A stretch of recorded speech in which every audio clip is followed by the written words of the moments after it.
And, I obviously Hmm. wanted to talk to you about your book that you just came out with. Um, I guess the follow-up, I guess it's not really the true follow-up to Enough Already, given that this is just a series of transcripts. So it's a collection of interviews that are pretty much about everything you need to know about nukes.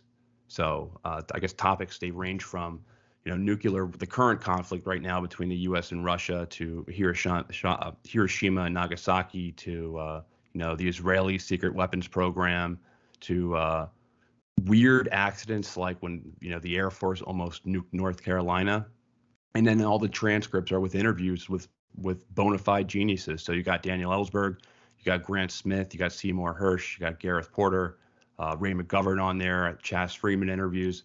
So it's just an awesome transcript. I personally love transcript books like this that take interviews and transcript them, just because it makes it a lot easier for me to reference it.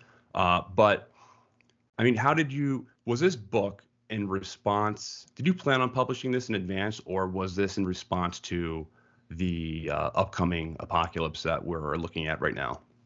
No, I'm writing a book about the current war, and this is a giant, horrible interruption. But first of all, let me say, I'm really glad that you liked it. And I know that when you tell someone it's a book of transcripts, that probably is not too appealing to most people, because, as you say, might be more convenient than listening to all the interviews, but it's not more convenient than just reading a well-written book. You know what I mean, as far as that Mm. goes. However, when I read through it, I really liked it and thought, man, for a book of transcripts, this thing is killer. And I'm not really bragging, because the reality is, as you just said, the credit just goes only to my awesome taste and guests. And then I'm hopefully asking them some relevant questions. But let Dan Ellsberg talk for 45 minutes, you're going to find out some things. And so that's really what it is. It's the book is them talking. It's not me. Um, and so, but yeah, I'm really proud of it. It's great. But the story behind it is that, I was minding my own business when my friend Jared Wall, who is one of the sponsors of my show, the Delta 8 weed, it's the Hemp Spot, THC for thehempspot.com for all your Delta 8 pot needs in the mail. Um, and so, but he emailed me and said, and by the way, he helped me research Enough Already as well. He gets credit in the book for that. But he emailed me, the way I remember is a PDF file, like already finished. Hey, look what I did. And it's 350 pages of interviews all about nuclear weapons going back 20 years on every aspect of the thing. And I'm like, man, that's great. But geez, I'm really busy doing all these other projects right now. And this is just going to have to go on the back burner. So I put it, it was in my files to get to someday, because going from even as good a job as he did, and he did an excellent job transcribing those interviews, and that's not easy to do. A lot of people say they can transcribe things, but not everybody really is talented at it. So he did an exceptional job, but it still needed a severe edit and just entire production done to get it actually ready to publish as a book. And so I was just putting it off. And then when the war broke out, I took that 2-hour speech that I did in February about the background of the Russia-Ukraine war, and I started making a book out of that. And I'm co-authoring that with Daryl Cooper, Martyr Made podcast. Oh, I And didn't know he was yeah, involved in the project as well. yeah. So what happened was I did a 2-hour speech, and then he did a 2-hour podcast, both of us saying the same thing, only we know all this different stuff about it. So he had all these different sources and all these other key quotes and important points. So what I decided to do was, and of course, this has made the publishing the book take 10 times as long. But what I decided to do was essentially take all the best parts of his speech or his podcast and paste them into my speech, and then make him my co-author. But then, of course, you know how I am, Henry. So it turned into damn fool's errand of the Russia-Ukraine conflict. So now it'll be done next spring if we're not all dead by then. Maybe if we're lucky. And part of that is because things got so heated in this thing that I decided, I guess, in March or April or May or some kind of time, I decided that, man, I better just put this book out now. I really wanted to wait until the Russia book was done and then do the nuke book after that. But now I'm like, man, we could really have a nuclear war. And I got a book about why we ought to not have a nuclear war sitting right now in a folder ready to publish, basically. I kind of feel like I need to hurry up and just get that the hell out there. That way, when we all turn to dust, I can die shouting, "I told you so," or something. No, I don't know. So, but then of course, so the book is great. I hope people really like it. And, I went through and we added a few interviews and took a few out and rearranged some things and, got it just right for you.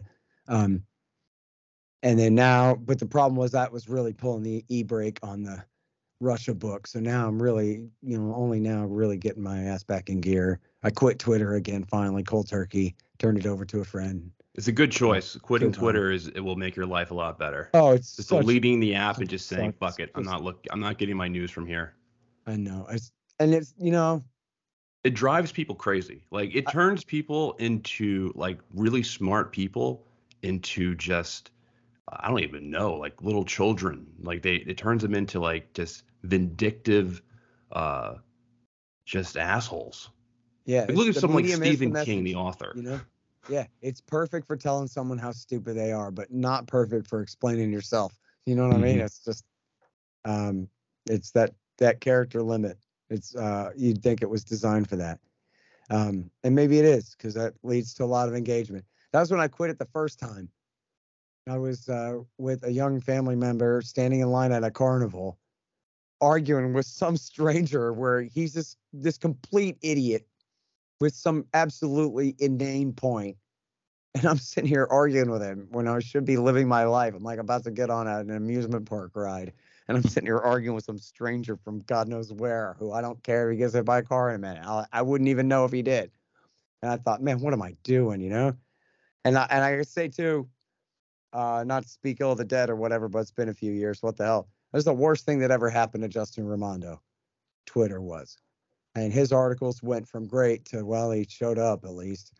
And it was Twitter that did it. I'm the witness to it, man. I'll tell you that was the thing. And I know that I could not have written either of my books if I had been on Twitter that whole time. And then, in fact, when Russiagate finally went bust and the Mueller report came out and no one is in trouble for colluding with Russia, I didn't even go back on Twitter to retweet myself and say, "Fuck you, I told you so," or anything, just because I wanted to really bad that day too. But I stayed away, man.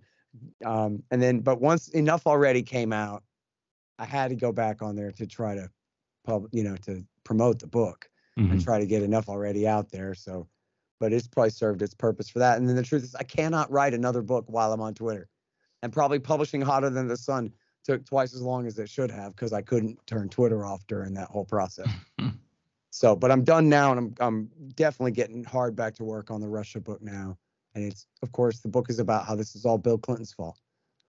Him and George Bush and Barack Obama and Donald Trump and Joe Biden. Interesting. So let's pull it back. Like, we talked about the Ukraine crisis and what led up to it, but we may as well just start right now. Like, why is there a conflict in Ukraine right now? Okay, I'll do it super fast mode as I can. Soviet Union falls apart. H.W. Bush's government promises, look, if you guys let Germany go and pull your troops back out of Eastern Europe, then we will not move NATO further east. And all the documents are out that show that they promised that over and over again. They didn't sign a treaty over it, but they did make absolute assurances that it wouldn't happen. Well, that's the argument against it. They're like, well, we don't got it in writing. But you know what? That's not valid. It is in Russia. writing. It is in writing over and over and over again, but it's not in writing in a ratified treaty. But you know what? When Jack Kennedy promised to remove the missiles from Turkey and promised not to invade Cuba ever again, that wasn't a treaty either. That was a secret deal that Jack Kennedy's brother, the Attorney General, who had no jurisdiction whatsoever other than serving as the president's personal emissary, Robert Kennedy, his little brother, made with the Soviets. And guess what? That security guarantee given to the old Soviet government in 1962 has held ever since then. And America hasn't invaded Cuba in all this time. It wasn't a treaty, but Kennedy meant it when he made it. It was a promise, and it ought to be good. And what kind of scumbags are the Americans that they go around going, oh, when all you got was a handshake, you didn't get it in writing. That's what a scumbag, liar, backstabber does. Right. They admit that it was a verbal promise, And meanwhile, we have it in writing. It's at the National Security Archive at George Washington University. Anybody can look at it themselves. What Gorbachev heard. And there it all is. There's a great article. In fact, add Ted Snyder to your search terms. Ted Snyder, NATO East. And you'll go read a great article by Ted Snyder where he marshals 10 good pieces of evidence for you at antiwar.com. Probably the best single take I know of off the top of my head. But basic bottom line is Gorbachev would have never pulled back out of Eastern Europe if he hadn't have been promised that. And his government would never have gone along with that if the Americans hadn't made that promise. Then Bill Clinton broke that promise for essentially parochial concerns, for Polish votes in Illinois, for Lockheed dollars to the Democratic Party. And that was what it was all about. And so they expanded NATO. Then W. Bush comes in, and even though Putin offers Russian airspace and Russian military bases in Kazakhstan and Uzbekistan to help us invade Afghanistan and the rest, 2 months later, December 2001, George W. Bush tears up the Anti-Ballistic Missile Treaty of 1972, one of Nixon's great achievements that limited anti-missile missiles to very few, and embarked on this project, which of course is a giant boondoggle and a giant scam. Doesn't work at all. Shooting a bullet with a bullet and all this stuff is a total hoax. But it's worth hundreds of billions of dollars of a theft. So the Republicans, of course, all for that. So they tore up this important treaty. Putin begged them not to do it. And they expanded NATO by, I forgot, there's 2 different rounds, but expanded NATO even further. Oh, and I left out, I'm sorry, on Bill Clinton, he also kicked them while they were down economically with the Harvard Boys program, shock therapy and all that. But they weren't really trying to help them. They're just, the way they did some of the other Eastern European states. They're trying to essentially make them as bankrupt as they could. And then they backed the Mujahideen in Bosnia and in Kosovo in 94, 95, and then in 1999. They backed the Mujahideen in Chechnya in 1999 and 2000. And what was the major one I was forgetting there on my Clinton rant? Anyway, and W. Bush continues. Oh, and I should have said, we're just expanding our defensive alliance. It's purely defensive. But at the same time, they said out of area or out of business. And so the first thing they did, just 3 weeks after bringing Poland, Hungary, and Romania, and the Czech Republic into NATO, they launched the war against Serbia, the aggressive war to break off Kosovo for the Kosovo Liberation Army of gangsters and terrorists and murderers. So W. Bush comes in, tears up the ABM treaty, expands NATO even further, including up to the Baltic states, Latvia, Lithuania, and Estonia on Russia's border. Well, Lithuania, I think, just borders Belarus, but it's right there. And then promised in 2008, despite the Russians' absolutely crystal clear warnings that we know from Chelsea Manning and Julian Assange's State Department cables leak, that the Russians had warned our current CIA director, William Burns, "Niet means niet. Do not try to bring Ukraine or Georgia into NATO or there's going to be a problem." People can read it themselves, the brightest of red lines. And France and Germany wouldn't let Bush bring him into NATO for that very reason. It would be an unnecessary provocation against the Russians. But then what he did was he went ahead and put them on the fast track toward future integration into NATO as soon as we can and all this kind of stuff. This led immediately, like 4 months later, to the war in Georgia, where, to join NATO, you have to have settled borders. You can't have an ongoing border dispute and join the NATO alliance, or else we got a real problem. They're talking about waiving that so they can bring Ukraine into NATO now, even though they have a border dispute with Russia ongoing, which is absolutely insane. But in this case, there are these 2 breakaway provinces under Russian so-called protection anyway, in South Ossetia and Abkhazia. And so the government of Georgia just attacked South Ossetia and killed Russian peacekeepers in his initial assault, which led to the Russians then coming across the Caucasus Mountains and smashing the Georgian army and forcing them back out again and taking possession of South Ossetia, calling it independent but under Russian protection ever since then. The Americans, you might remember in the election season of 2008, John McCain said Russian aggression, Russian aggression, Russian attack, Russian attack. And Barack Obama, of course, went along with that whole thing. It wasn't until after the election in late November of 2008, that the New York Times admitted that they'd all been lying about that all along, and that it was Georgia that had started that war.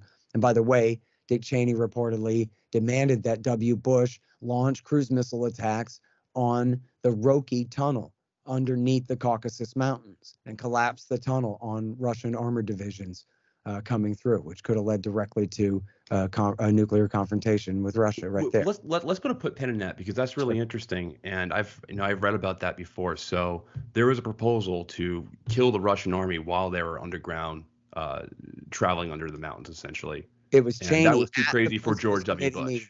Yeah, it was Cheney insisted, and Bush reportedly, this is, I believe, the Ron Susskind version. Bush said, "Who here agrees with Vice that we should bomb the Russians?" And nobody raised their hand. And he said, "Thank you very much, Vice." And that was it. Because by then, thank God, Bush was tired of this guy's horrible advice. And if Stephen Hadley wasn't going to back him up, then forget it. He's national security advisor at the time. If Hadley wasn't going to side with Cheney, then it was, thank goodness that the cool, patient wisdom of W. Bush prevailed and saved all of our lives. And that's the first and last time we've ever heard you say that. Yeah. Right. It's pretty ironic, but true in that circumstance, compared to what he was up against. Now, so then Obama comes in, and let me make sure I'm not leaving out any big. Let me say this about Bush. When he tears up the anti-ballistic missile treaty, what this means is he's now going to put these anti-missile systems into Romania and Poland, and then the radars in the Czech Republic. And the insistence here is that this has nothing to do with Russia. It's not enough missiles to shoot down a first strike from the Russians on Europe anyway. And don't worry, it's just here to shoot down Iranian nuclear missiles. The Iranians don't have nukes, and they don't have missiles that can reach Eastern Europe at all. So this is ridiculous hoax, right? But so Putin also says that, he doesn't believe that this is for Iran. He thinks it's for Russia. And he, recognizes that it's not probably enough anti-missile missiles to shoot down a Russian attack. But what it is it's what they call the Aegis onshore. The Mark 41 missile launcher, MK41 missile launcher, that can be used easily to fit Tomahawk cruise missiles that can be fitted with hydrogen bombs. And they have no inspections regime over the facility. And Putin has said for, I don't know, almost a decade now, they're like, look, man, you guys could put Tomahawk cruise missiles in there and threaten my country, so I think it's a problem. And I really wish you wouldn't. And this was, in his demands of last December, but we'll get to that. This was Bush's big project. Now, Obama comes in, continues it all through his first term. And then you guys might remember the hot mic moment when Barack Obama was caught on a hot microphone backstage talking with Dmitry Medvedev, who was at that time the Russian president, while Putin was cooling his heels in the parliament. And Obama tells Medvedev, tell Vladimir, I can't do anything now. Give me some room. And after the election, then I'll be able to reverse the policy. And he's essentially promising, tell Vladimir, I promise that I will dismantle the anti-missile systems in Romania and Poland. But he didn't do that. He broke that promise. Just the same as he promised that all he wanted was a no-fly zone to protect the poor innocent civilians of Benghazi in in March 2011, and got the Russians to agree on the UN Security Council to allow the no-fly zone, and then used as a giant bait and switch for a full-scale 9-month-long regime change war for the Libyan Islamic Fighting Group, aka the Libyan veterans of Al-Qaeda in Iraq from Iraq War II, where we still had troops through the end of 2011 in the name of fighting Al-Qaeda in Iraq, while we're taking the side of the Libyan veterans at that moment for that whole year long, beginning in the third month of that year, earlier in February of that year. Just the same as they began supporting the bin Ladenites in Syria at the beginning of 2011 as well. And I left out from W. Bush, I'm sorry, my Bush rant, and this continues through Obama, but I'll just make it part of my Obama rant, is he continued the policy of what are called the color-coded revolutions, which were, essentially CIA coups National Endowment for Democracy coups dressed up as local revolutions, popular revolutions. And so this really started under Bill Clinton with the overthrow of Slobodan Milosevic in 2000. Then they went for Edward Shevardnadze in Georgia in 2003, overthrew him in favor of Mikhail Saakashvili, who then blew back, 5 years later and caused that trouble that almost led to war that we just talked about when he attacked South Ossetia. Then in 2004, they supported the Orange Revolution in Ukraine, where they prevented Viktor Yanukovych from the more Russia-leaning Party of Regions from taking power and kept the guy from the West, Yushchenko, in. Then in 2005, they attempted the Denim Revolution in Belarus. They succeeded temporarily, at least, in the pink or lemon, depending on which you prefer, revolution in Kyrgyzstan, of all places. And then they tried the Cedar Revolution in Lebanon. This is all in 2005. And Belarus and Lebanon failed completely, but they went for it. Then you'll remember the Green Revolution in 2009 was essentially the same thing in Iran, where they took, again, a disputed election is like the Ukrainian template. You seize on that, you refuse to concede the election. And like, for example, if in 2020, Trump had just come out way ahead, and after all the unrest and everything all summer long, they just stayed out in the streets and refused to accept his reelection until somehow he would back down. That's sort of the template of the color-coded revolution. In that case, suppressing his October surprise was enough. And him suppressing his own mail-in vote was enough. But anyway, and it sort of was on that color-coded revolution template, honestly, a lot of what they did to Trump. But point here is this makes the and you don't have to be a Trump supporter to point that out, by the way. I'm not one. I never have been one. But I'm just saying the truth is the truth. And what they did to him, as far as all that goes, was pretty extraordinary.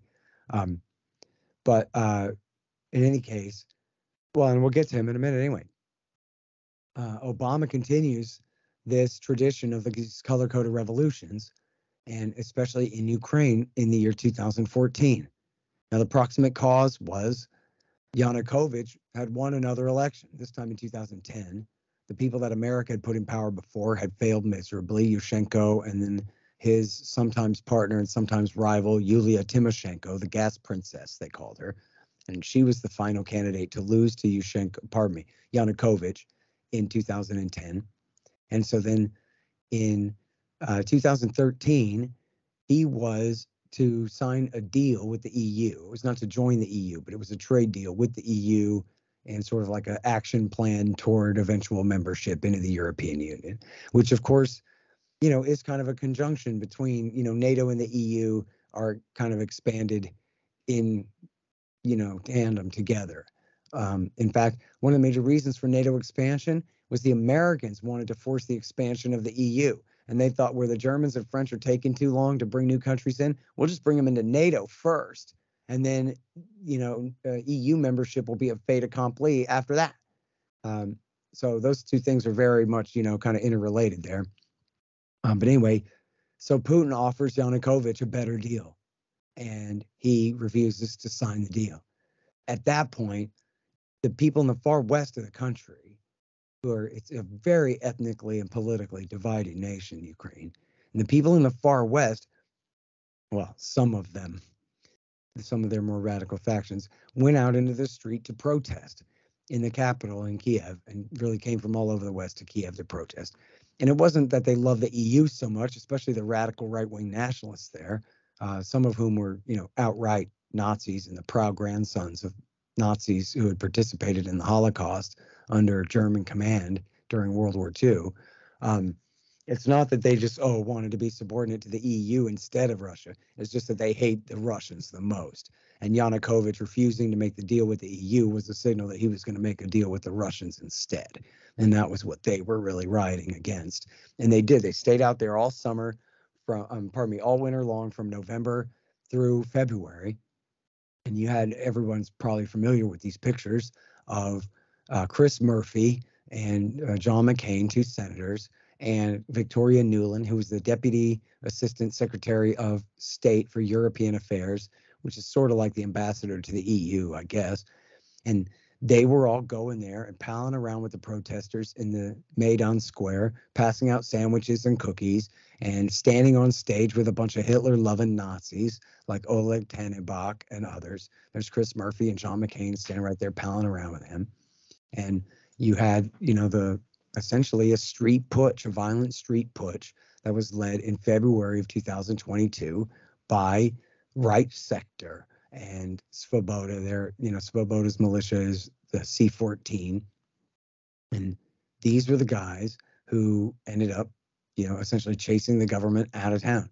But the Americans and the Europeans had intervened and essentially in fact, there was video of a German official telling the Ukrainians, oh man, I'm sorry, I don't want to misparaphrase the thing, but I'll just say he was threatening the guy, you better sign this damn deal. And then the deal was that, and there was a threat baked into that.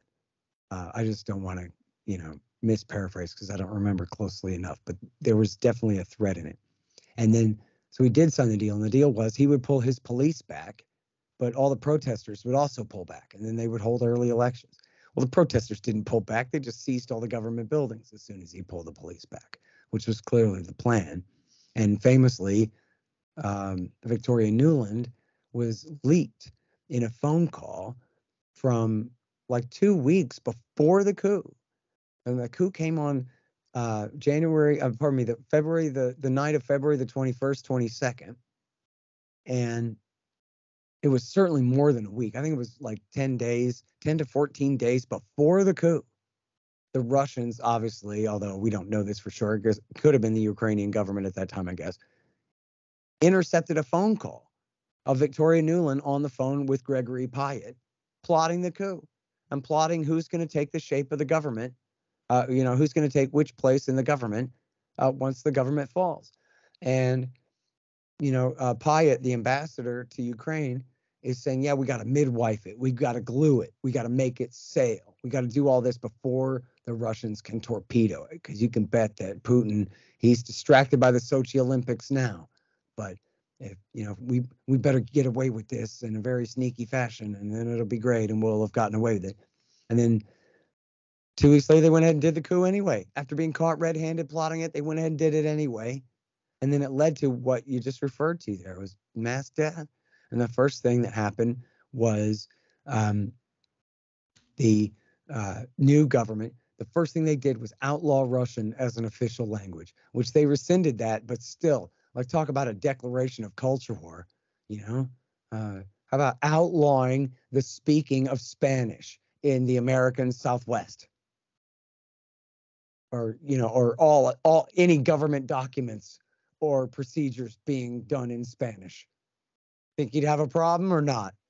That level of declaration of culture war. I mean, they did that in Puerto Rico a little while ago. We actually did an episode about that. So yeah, it's pretty bad, and it caused some revolutions.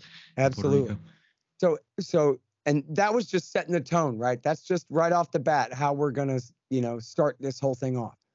Then 4 former presidents wrote a letter demanding that now is the chance to kick the Russians out of the Sevastopol naval base in Crimea. Now, it's a complicated thing, but just very quickly, the Crimean Peninsula had been bought and or sort of stolen from the Turks by Catherine the Great back in 1783, the same year America signed our peace with the British at the end of the Revolutionary War, in the Treaty of Paris, Benjamin Franklin and John Jay and John Adams. 4 years before our Constitution was even written, much less ratified. Then Khrushchev, and they, I guess Britain had stolen it for a very little while in the mid-19th century or something, but it was Russian territory ever since then. Then Khrushchev, after Stalin died, gave it to Ukraine because he needed their support in order to rise to power to replace Stalin. But everybody was still answerable to the Kremlin anyway, as far as, government entities go under the USSR. So it made little difference anyway. It was just a heavily ethnic Russian little statelet. And there had been kind of controversy over, the population there wanting to join Russia and having disputes about this ever since the fall of the Soviet Union. But the Russian Federation's position was just keep letting us lease our naval base at Sevastopol, and you can keep Crimea. We don't care. But then what happened was they're threatening to kick them out of their naval base. And there's even a quote from an interview. I can't remember who this was. I don't think it was Oliver Stone interview. Maybe he's talking to the BBC or something like that. But Putin says, geez, we thought about how nice it would be to come down to Sevastopol to visit our NATO partners for the holidays. And we just thought that, it'd be better if we keep the base and you guys come and visit us. Sorry, we're keeping our base. So what happened was they called out the so-called Little Green Men, which was just the Marines and the sailors of the Sevastopol naval base, came out and stood on street corners. And it was, in what they call a coup de main, which there wasn't even one big battle. It was just one big takeover. And it was virtually bloodless. Like supposedly 5 people were killed, but I don't even know if that's even true. And I don't know if any of that is related to like soldier on soldier battle. I saw a clip of some. Like the death from January 6th, like somebody had a heart attack and something.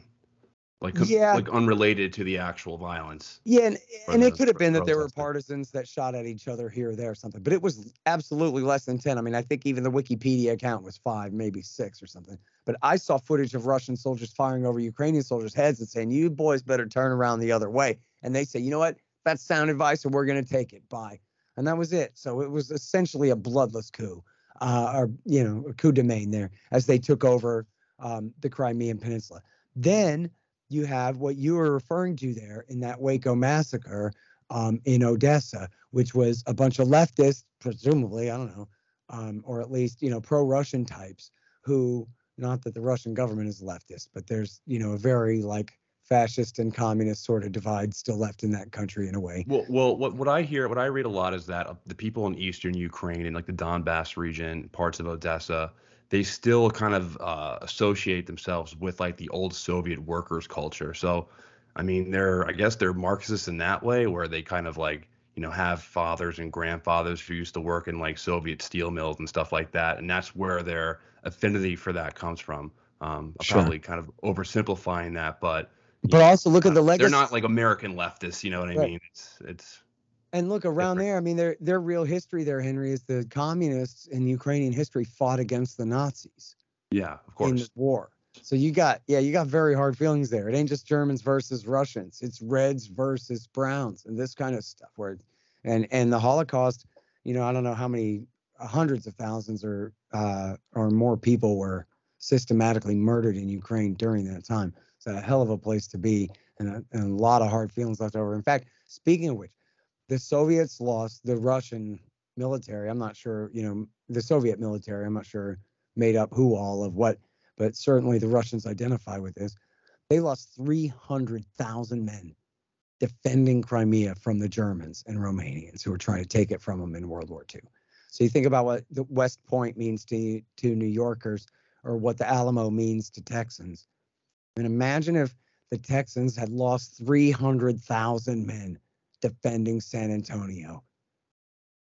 Yeah, you better not ever mess with San Antonio, dude. You know what I mean? That's paid for in blood in ways that, we can't really relate to. That's the Russians' emotional connection to that territory.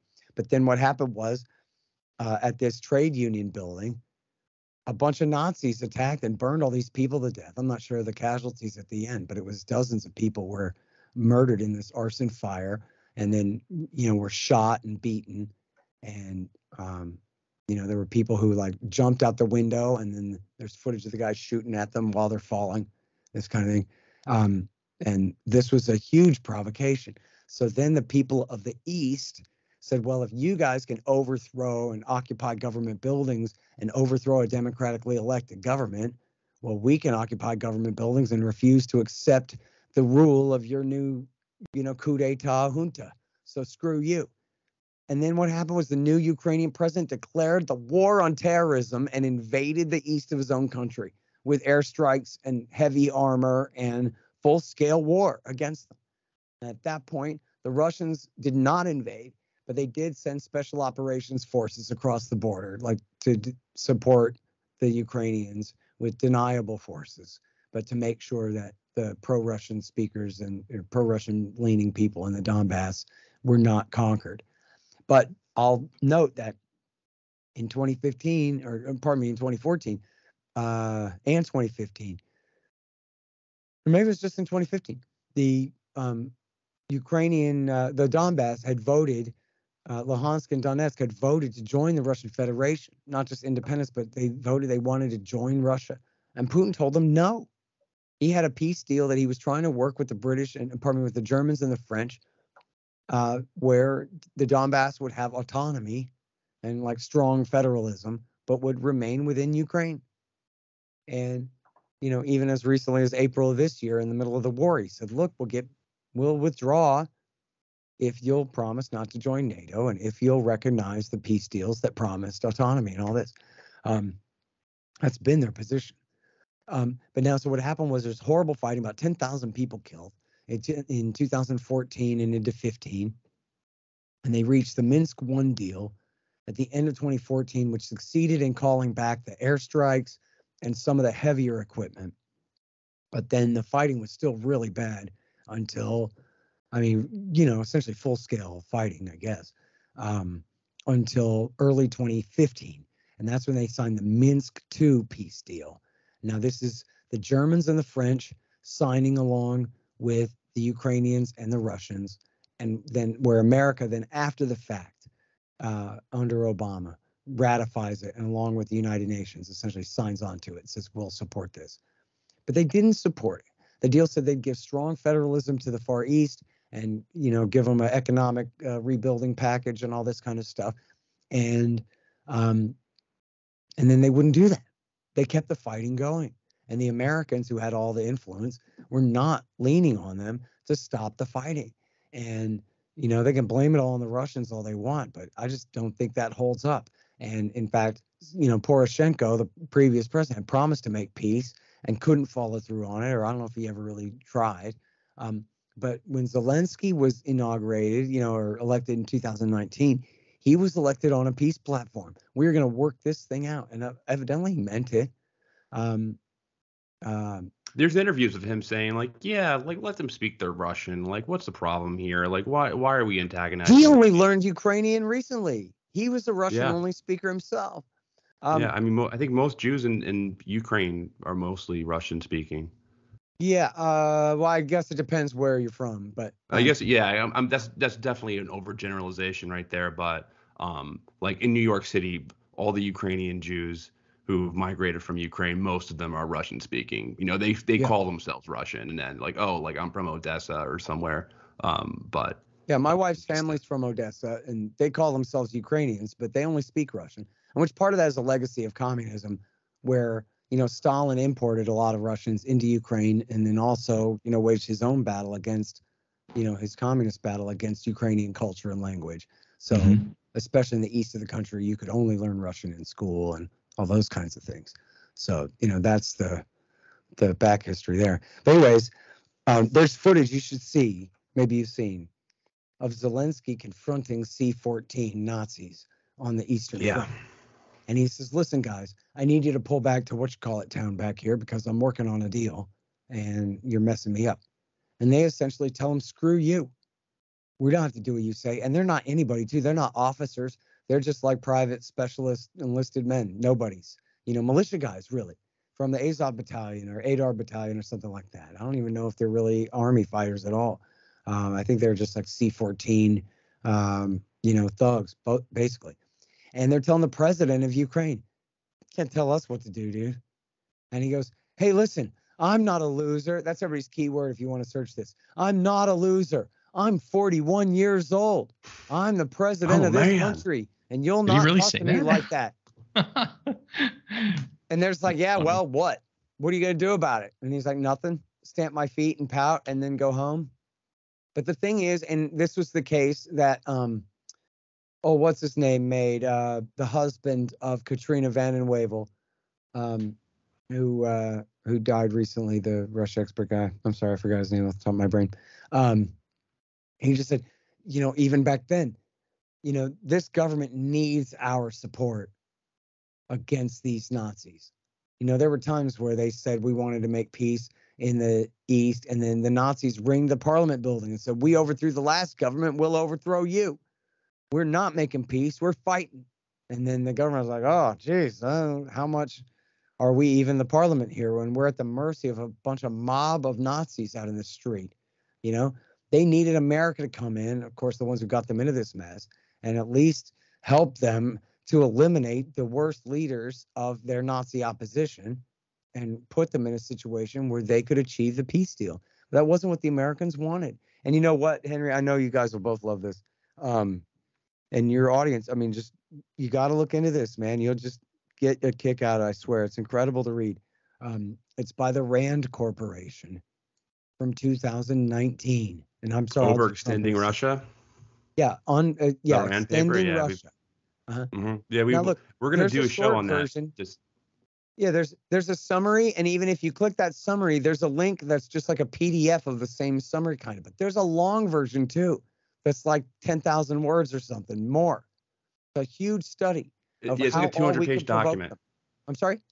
It's like a 200-page doc. It's like 200 pages or so, and then it goes. Yeah, it must be. It's like pretty much like everything that's happened over the past, I don't know, decade, in terms of like revolutions in Kazakhstan and aid to Ukraine. And when I first read that, and I think I first heard about that from a Moon of Alabama article, and I was like, they're just making too much out of this Rand Corporation document. Rand writes all sorts of crazy things. And then, looking back at it, I'm like, that really did seem to kind of reflect the general policy over time. Yep. And it goes to show the mindset here that okay, so what we could do, one thing we could do, we could arm up Ukraine so bad that Russia invades. And that would be an enormous cost to Russia and really hurt their reputation. And that would help us get our European friends on board for those sanctions we want. Now, on the other hand, a lot of Ukrainians would die, and it would cost us a lot of money and probably be bad for our prestige too and whatever. But, anyway, just so you know, that option's out there. But they're not saying oh, my God, whatever we got to do, we want to definitely not provoke a conflict with Russia. They're saying whatever we can do to burden Russia, anything we can do, from just trying to spike the oil price to trying to make closer relationships with countries in Central Asia to we could pour a bunch of arms into Al-Qaeda fighters in Syria. We could pour a bunch of arms into the, radical right-wing forces in Ukraine, which they warn have uncontrollable, extremely dangerous Nazi-type elements embedded within them. But anyway, we could, what we could do? Now, this is very high risk, but we could try again to do a coup in Belarus. And that would really piss the Russians off and make them have to spend money and have problems. Wasn't it Lyle Goldstein who wrote that? That was probably one of the straws that broke the camel's back. Or he told me that on my show anyway. Yeah, I asked him what changed. Yeah, I think I must have heard. We've been messing with him all this time. He said that was it. It was the attempted coup in Belarus in 2020. That was the final straw. And remember now, they were trying a coup. I mean, pretty obviously. I think there's a little surmise here, but pretty obvious is the Americans and their Turkish friends tried to overthrow the government of Kazakhstan in January of this year, right in the run-up to this war, when they're threatening that this Putin guy's a madman and could invade Ukraine at any time, and then they're still messing with him, doing everything they can. Yeah, we were covering Pretty that, amazing. and I was honestly giving the U.S. the benefit of the doubt, or it's like, well, there is kind of an internal thing between Nazarbayev and, I'm forgetting his name, starts with a T, but his, the heir apparent. And, maybe this just really is just some kind of organic infighting type thing that's going on. But kind of looking back at it, I feel like I was initially wrong, and it probably was a coup or some type of, there was in U.S. at the very least like NGO influence in Kazakhstan. I mean, it was not just like what I would expect for typical jihadi type antics. Or well, the guy's head just got chopped off. There was people getting their heads. There are cops who are getting beheaded. Well, I mean, which I think that's probably like to spread fear, multiplier effect, but they're seizing banks and airstrips and, very, radio stations and very important infrastructure points right away. So there's like, oh, look, a riot. And then these guys are like seizing 6 banks and a radio station at the same time. Yeah. Like, yeah, that looks like somebody's, intelligence services coordinating that. That ain't just the NED. That's probably Turkish intelligence, working with the CIA to do something like that, something along those lines anyway.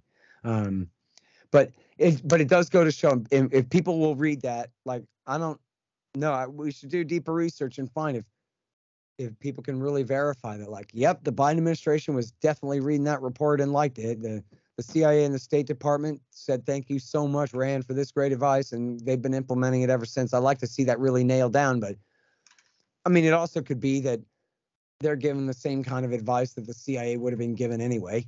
These are their weak points. This is what we want to do. Again, the title is Extending Russia, as in overextending Russia, giving them too many things to do, too many expenses, keeping them off balance, and this kind of deal. And all throughout the thing, the language is just absolutely cynical about the people that could get killed, about the danger that we could get in and coming to a nuclear confrontation with Russia. Oftentimes, they come up with, really provocative policies. And then the next paragraph says, hey, by the way, I mean, if you did that, it would really be bad. And it would affect us terribly in these ways. So we're just saying. But it's like, yeah, you're just really. And then when you read through it, you go, wow, apparently the Biden administration didn't read any of the disclaimers, because they just went with all of the craziest stuff in there and didn't, evidently think twice about it. That sure is how it looks like. But now, so Trump, I don't want to acquit Trump here by omission. Real quickly, he was framed for colluding with Russia to steal the election, which Russia didn't even steal, in which there was no collusion, and the whole thing was a hoax. Every single last little bit of that Russiagate thing was a put on, begun by the Democrats and their friends in the FBI counterintelligence division, and then with later support from the CIA coming in. And they framed up a major party presidential nominee for president of the United States, which is absolutely incredible. And then after he won the election anyway, they kept it up for another 3 years. And every bit of it was a lie. It's the biggest scandal since, I don't know what. They lied us into whichever war you pick that you hate, they lied us into, all of them. It's absolutely incredible what they did. It's one shade less than just shooting him in the head in Dallas. And it's just incredible to think that they would dare to take on the elected president of the United States in the way that they did. And why did they do it? Because he said he wanted to get along with Russia. Did he have a real plan for getting along with Russia? Not really. But you know what? I absolutely believe him when he said he talked to Henry Kissinger. And he said, Henry Kissinger, I think we should be friends with Russia and balance against China. And Henry Kissinger said, yes, that's just very smart, Donald. That's what I think, too. And he was like, see, I'm a brilliant genius. Henry Kissinger says I'm right, which is what Henry Kissinger thinks, by the way, that America should be softer on Russia and split them against China, the same way he split China against the Soviet Union back when the Soviet Union was the stronger power, right? And so that is realpolitik in the Rockefeller model. Right. So that's all Donald Trump thought he was doing. But it was just, the Democrats were just, especially the Barack Obama team, including Hillary Clinton, were just all in on this Cold War with Russia and the military industrial complex and FBI and the CIA. They didn't want to hear this stuff about, Henry Kissinger disagrees. They got money to make here. They got a whole racket to invest in here in this new Cold War with Russia. They didn't want to see anything short-circuiting it. And plus, it just made a convenient narrative, they thought, I guess, to frame up Trump to keep him from winning in the first place, that he was somehow serving a foreign power. But see, they falsely assume that Americans hate Russia the way that they do. So they were like, they just thought if they just said Russia, Russia, Russia, that everybody would panic. But only Democrats panicked. Everybody else was like, that's stupid. He's a billionaire real estate tycoon from New York City. I'm supposed to believe he's some kind of commie rat trader plant or whatever. It just doesn't make sense. Not that the Russians are commies anymore, but still. And by the way, so if they're not commies and he's not a commie, then what interest would he have in serving them instead of just serving himself? We're talking about Donald Trump here. if he's going to serve anybody but himself, you'd think it'd be his own country that he claims to be a patriot of. It's certainly not going to be some country across the ocean when he has no reason whatsoever to be loyal to them. Because it just depends on how much money there is involved. It's not just depends on how much money there's involved. Oh, all right. Oh no, it's not the 1930s when there were communists in America, when there was an actual communist party and there was legitimate kind of camaraderie with the Soviets and Russia. And even then, we're talking about very small numbers of people. Yeah, no not a large number of people. Yeah, they were really get away with taking over anything or anything like that. But yeah, at least there was, as you're saying, there was such a thing as Americans who were loyal to the USSR because of ideological commitment to communism and all that. There's just nothing like that in America today. There's no partisans of Vladimir Putin outside of 4chan. I don't even think over there you got more than just a few kids like mouthing off, being funny. There's no American pro-Russian movement. Even among Russian expats, they're mostly all a bunch of hawks when they're active at all. But so look, Trump responds to these accusations of treason by doubling down support for Ukraine and pouring in a bunch of weapons that Barack Obama was scared to give him because, one, he was afraid of all the Nazis in the Ukrainian armed forces and related militias, and he was afraid of provoking too much of a response from the Russians. And there were a lot of hawks during the Obama years urging him to do more.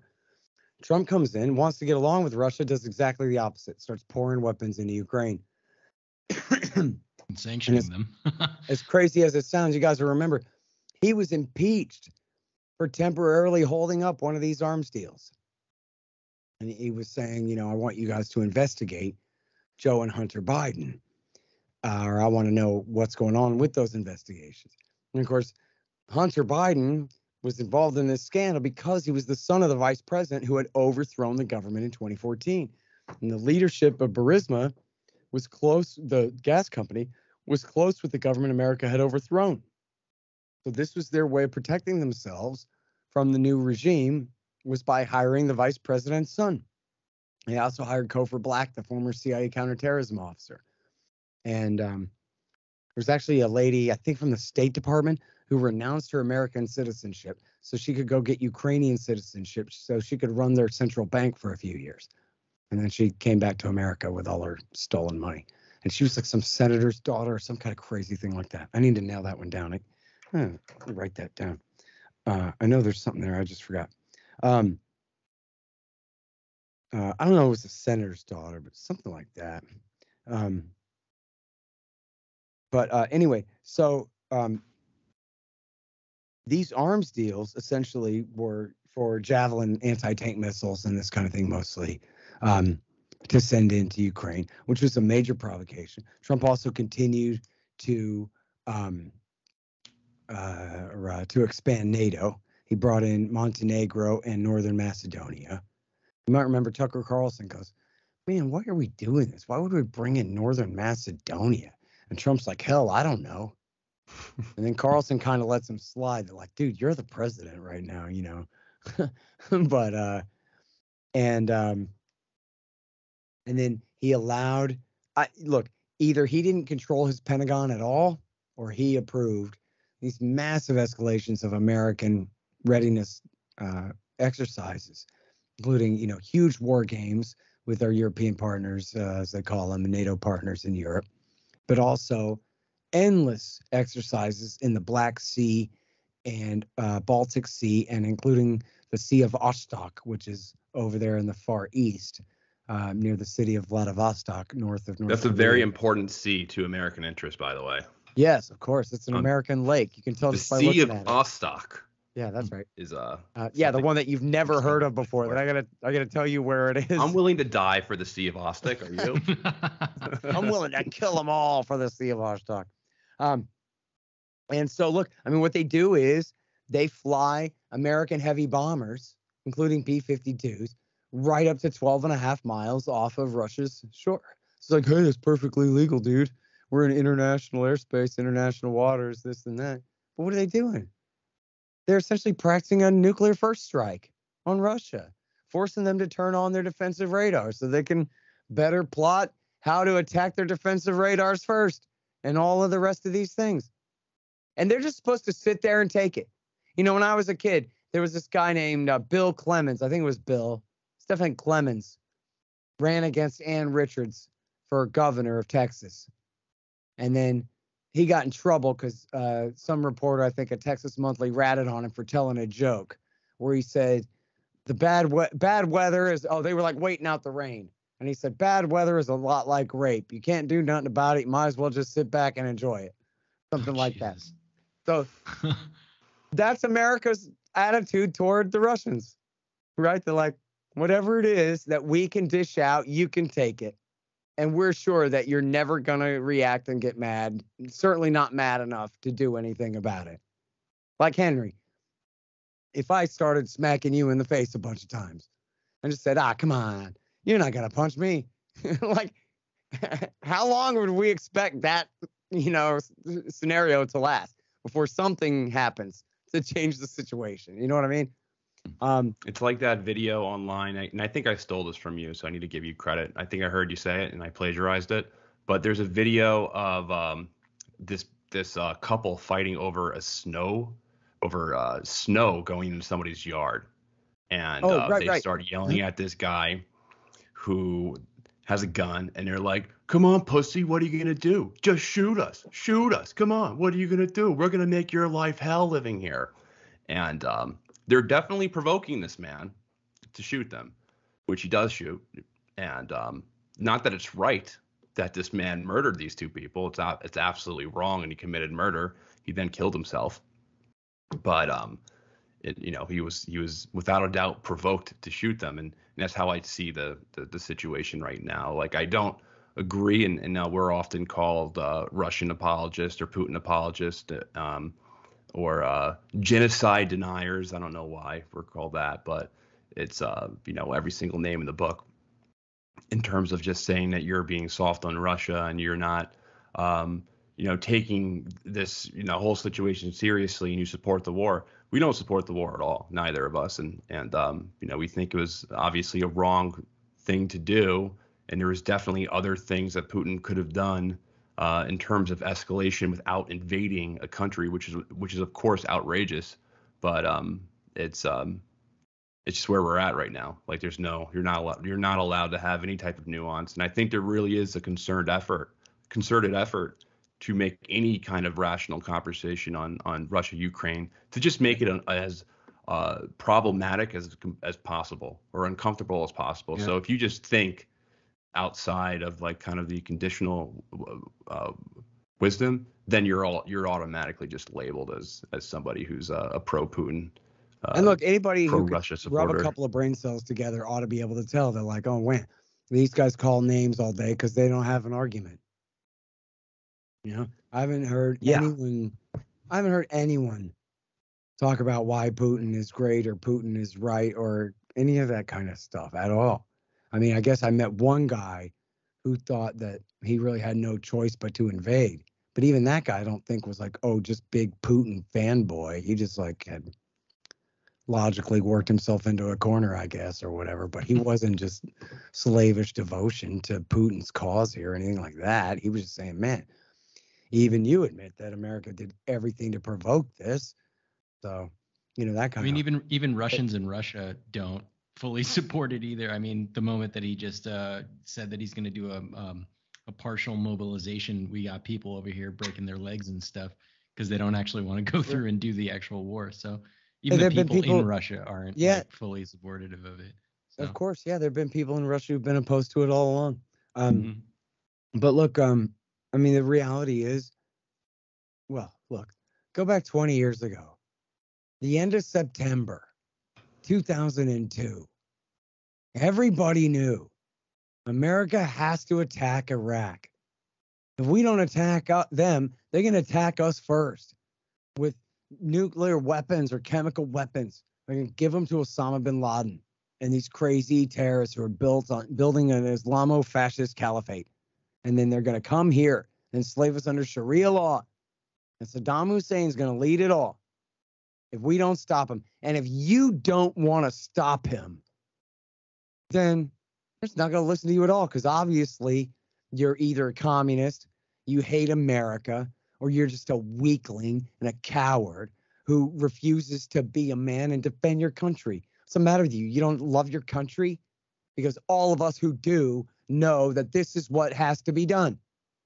And as crazy as that sounds, they pulled it off. They told that story for a year and a half and then launched an aggressive war against a helpless, pathetic third world country that didn't mean us any harm whatsoever and didn't have any ability to harm us whatsoever, had no relationship with those who harmed us whatsoever. They might as well have attacked Uruguay for as much as Iraq had anything to do with September 11th. They were getting away with murder. And they just straight up built this narrative. And people that you know and care about fell for it. I fell for it, but this. I was 11, so I forgive myself. You have an excuse. Look, I have a family member who I told him, listen, I'm not like going to give you a whole lecture on this. You're only 7 years old. But I'm going to tell you this right now. You don't start a war. And that's what we're doing right now. We're starting a war. And that makes us the bad guys. Like when the Japanese attacked Pearl Harbor. And there are a lot of people who think this is the right thing to do because they think that Iraq did September 11th. But they didn't. And that's it. That's all you need to know. Iraq didn't attack us. We're the ones attacking them. And that's wrong. You don't do that. And then that's it. Okay, let's go to the movies. Whatever. He's 7 years old. That same kid asked me later, hey, all of my teachers and all of my friends' parents and everyone at church and everyone I know says that George Bush is a great president and this war is great. And then I love this kid. What's wrong with them, Uncle Scott? Right? And what I told him was, look, essentially, they don't know the first goddamn thing about it. That's what's wrong with them. They don't know anything about Iraq. They don't know anything about Saddam Hussein. They don't even know which way is the Middle East from here. All they know is they like George Bush. They trust George Bush. He's a Methodist, don't you know, which makes him sort of like them, unlike that Bill Clinton, the last guy.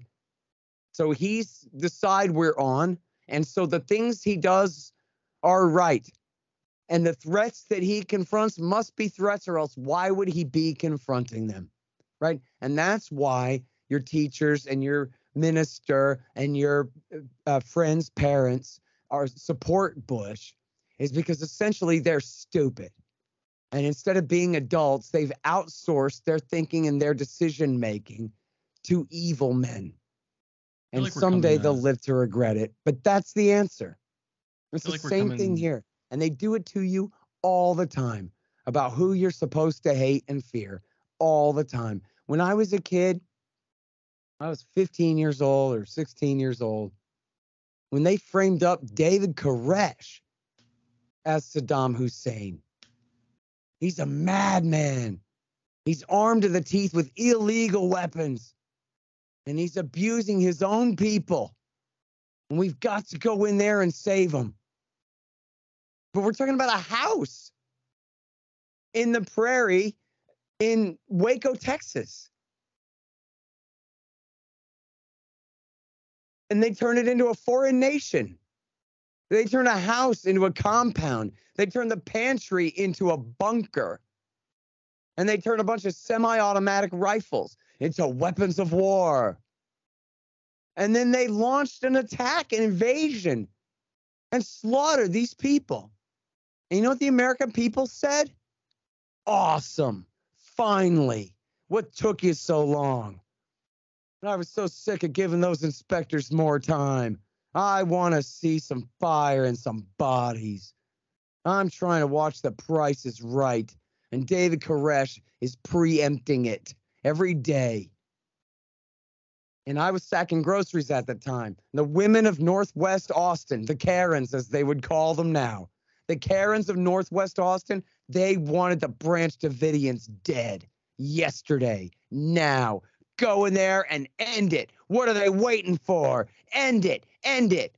Because they're trying to watch one life to live. And because that David Koresh, why, he disrespected the police. And the police say that he says he's Jesus. So we say, nail him to a tree. TV says, oh, you know who's the most dangerous threat in America? Poor black people fighting over the cocaine trade in South LA. Yes, they're entirely geographically limited to South LA. And yes, the cocaine that they're fighting about is 100% supplied by the United States government. But anyway, they're going to come and kill you if we don't pass a bunch of gun control laws and take your guns. If we don't pass a bunch of drug laws and kick in your door. Because, oh, the blacks of South LA, the Crips and the Bloods, they built that up. And, hey, it was pretty bad if you lived in South LA. But they built that up like they were going to take over the country. And Joe Biden and his buddies passed 100 new laws over it, hired 1 million new cops, cracked 10,000 skulls, more than that. They can just demonize anyone they want. They can go after anyone they want. You know, Dave Smith brought it to me the other day. Remember when Trump wanted to get out of Syria? And they go, oh, no, you're abandoning the Kurds. And all of a sudden, somehow they got 100 million American minor birds to go, oh, the Kurds, the Kurds, the Kurds. You can't end a war or else the Kurds will die. When they don't know what a Kurd is. They don't know the first thing about what a Kurd is or how many times America has built up and then backstabbed and betrayed the Kurds. They don't know anything about it at all, other than they've been instructed by TV of who to hate and who to fear and what to be upset about. And it works on the Democrats just as well as the Republicans.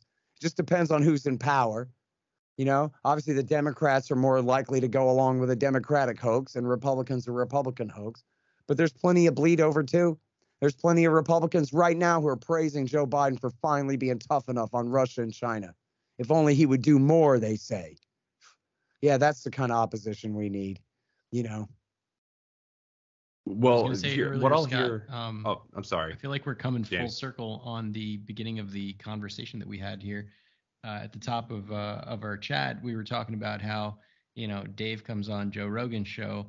And, you know, Henry, you were saying that a friend of yours is like immediately convinced to be anti-war because the right voice, you know, told him so.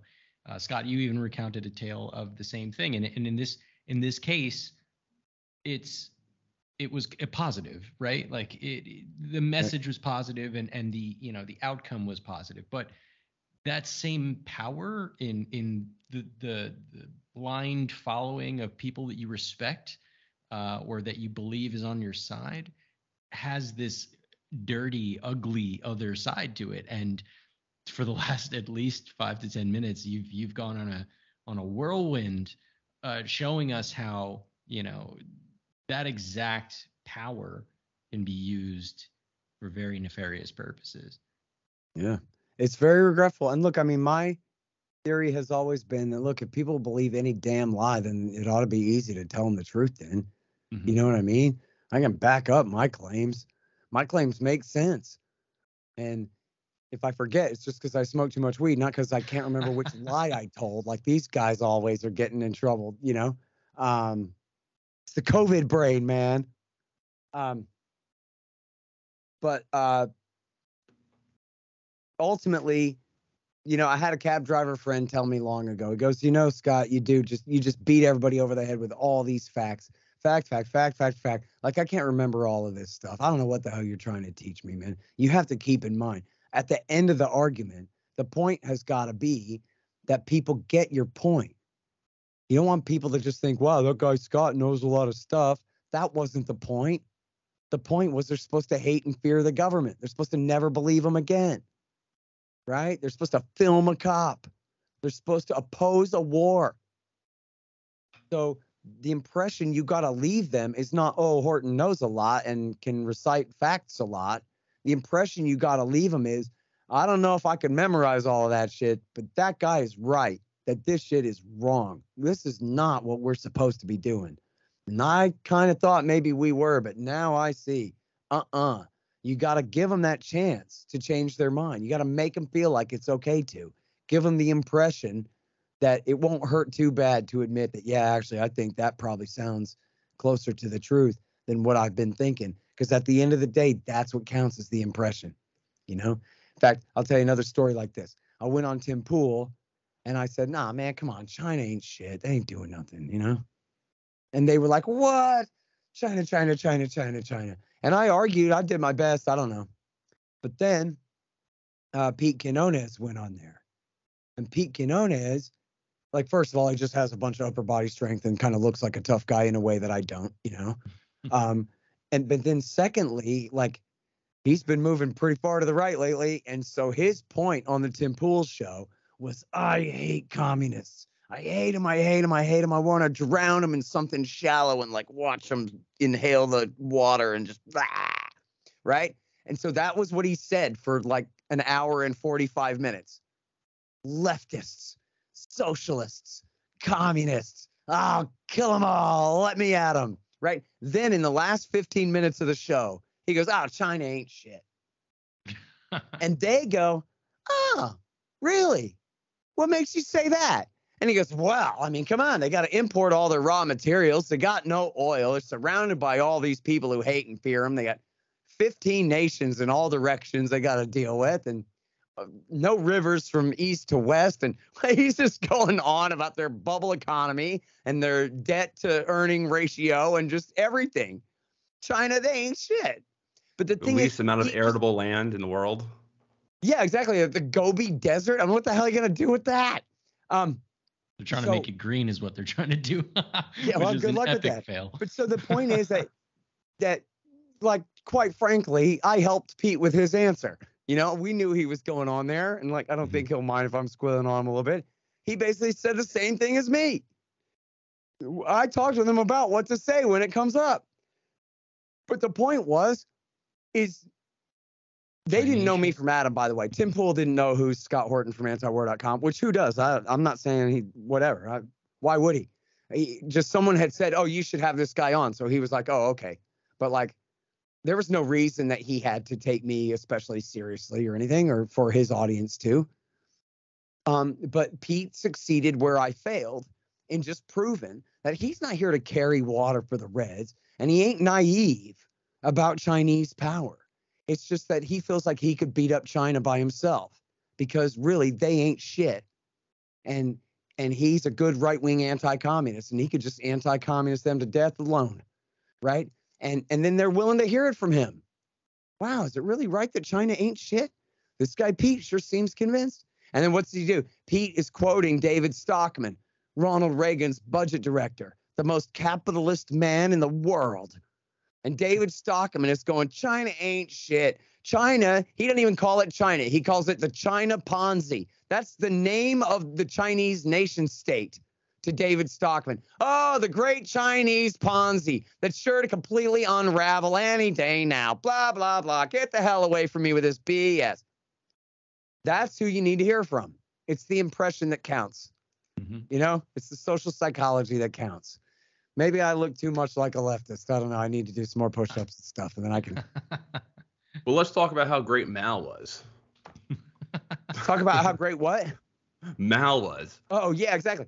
Well, you know, this is what I tried to tell Tim Pool. I think I told him that, look, man, yes, it's still the red flag, but you got to understand, this is the right wing of the Communist Party. You know, Mao and the Gang of Four, they're dead and gone. This is Deng Xiaoping's legacy, which is, forget Marxism, man.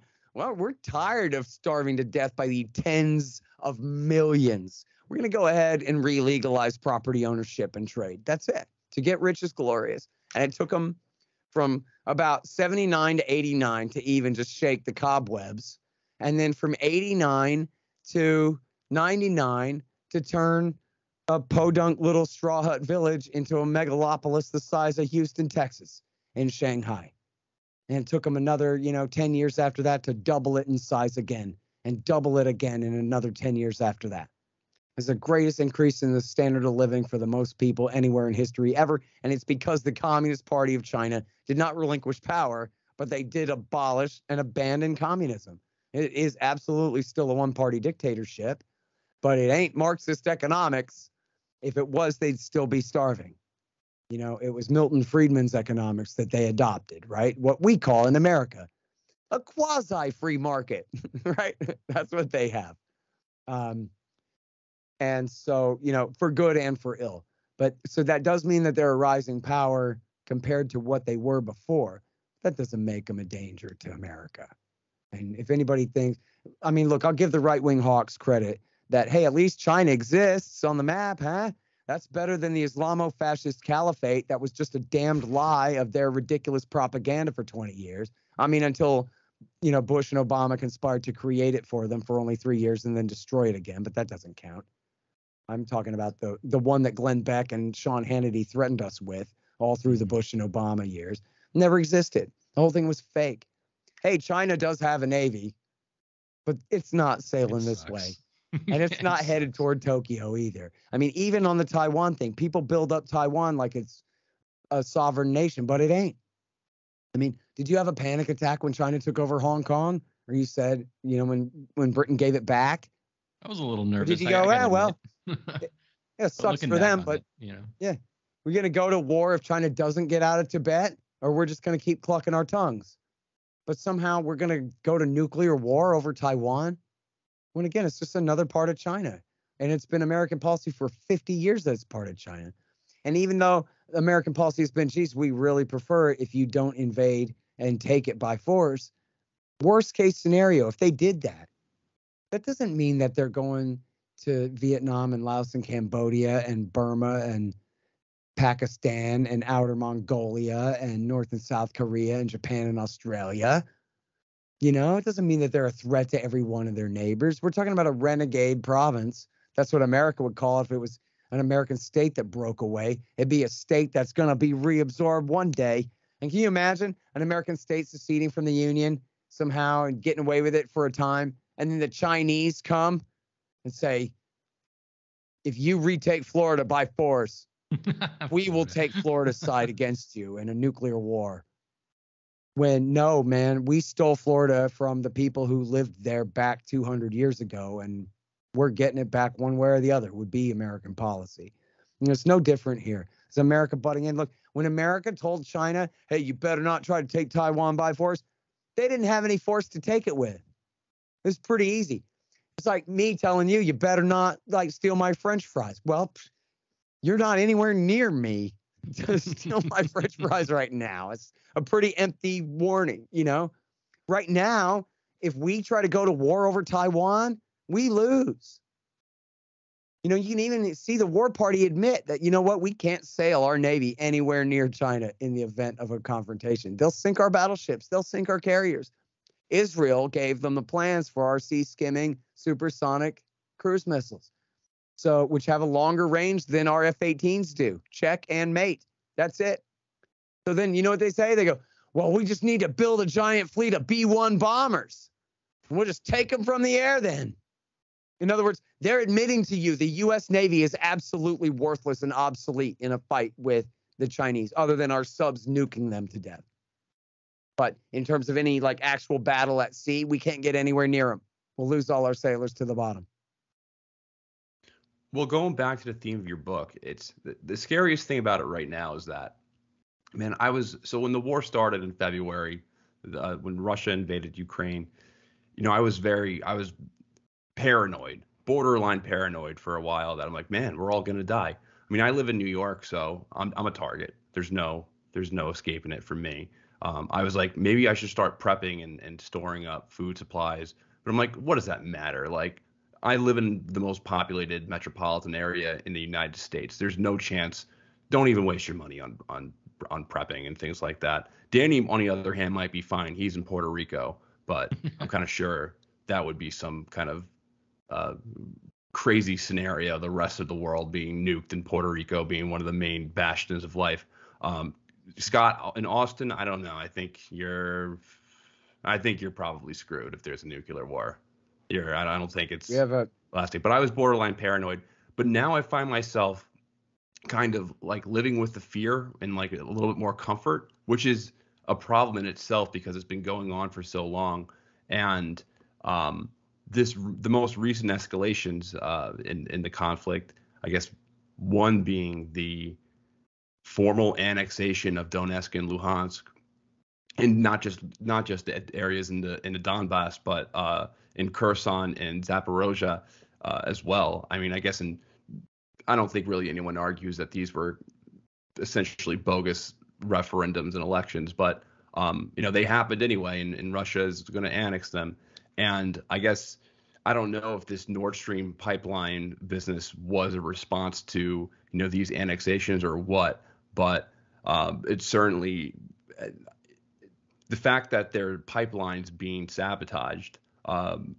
It just I don't know how else can this escalate now? Like how it's like it's hard for me to see like the light in the tunnel in terms of this turning out not being just a horrible catastrophe.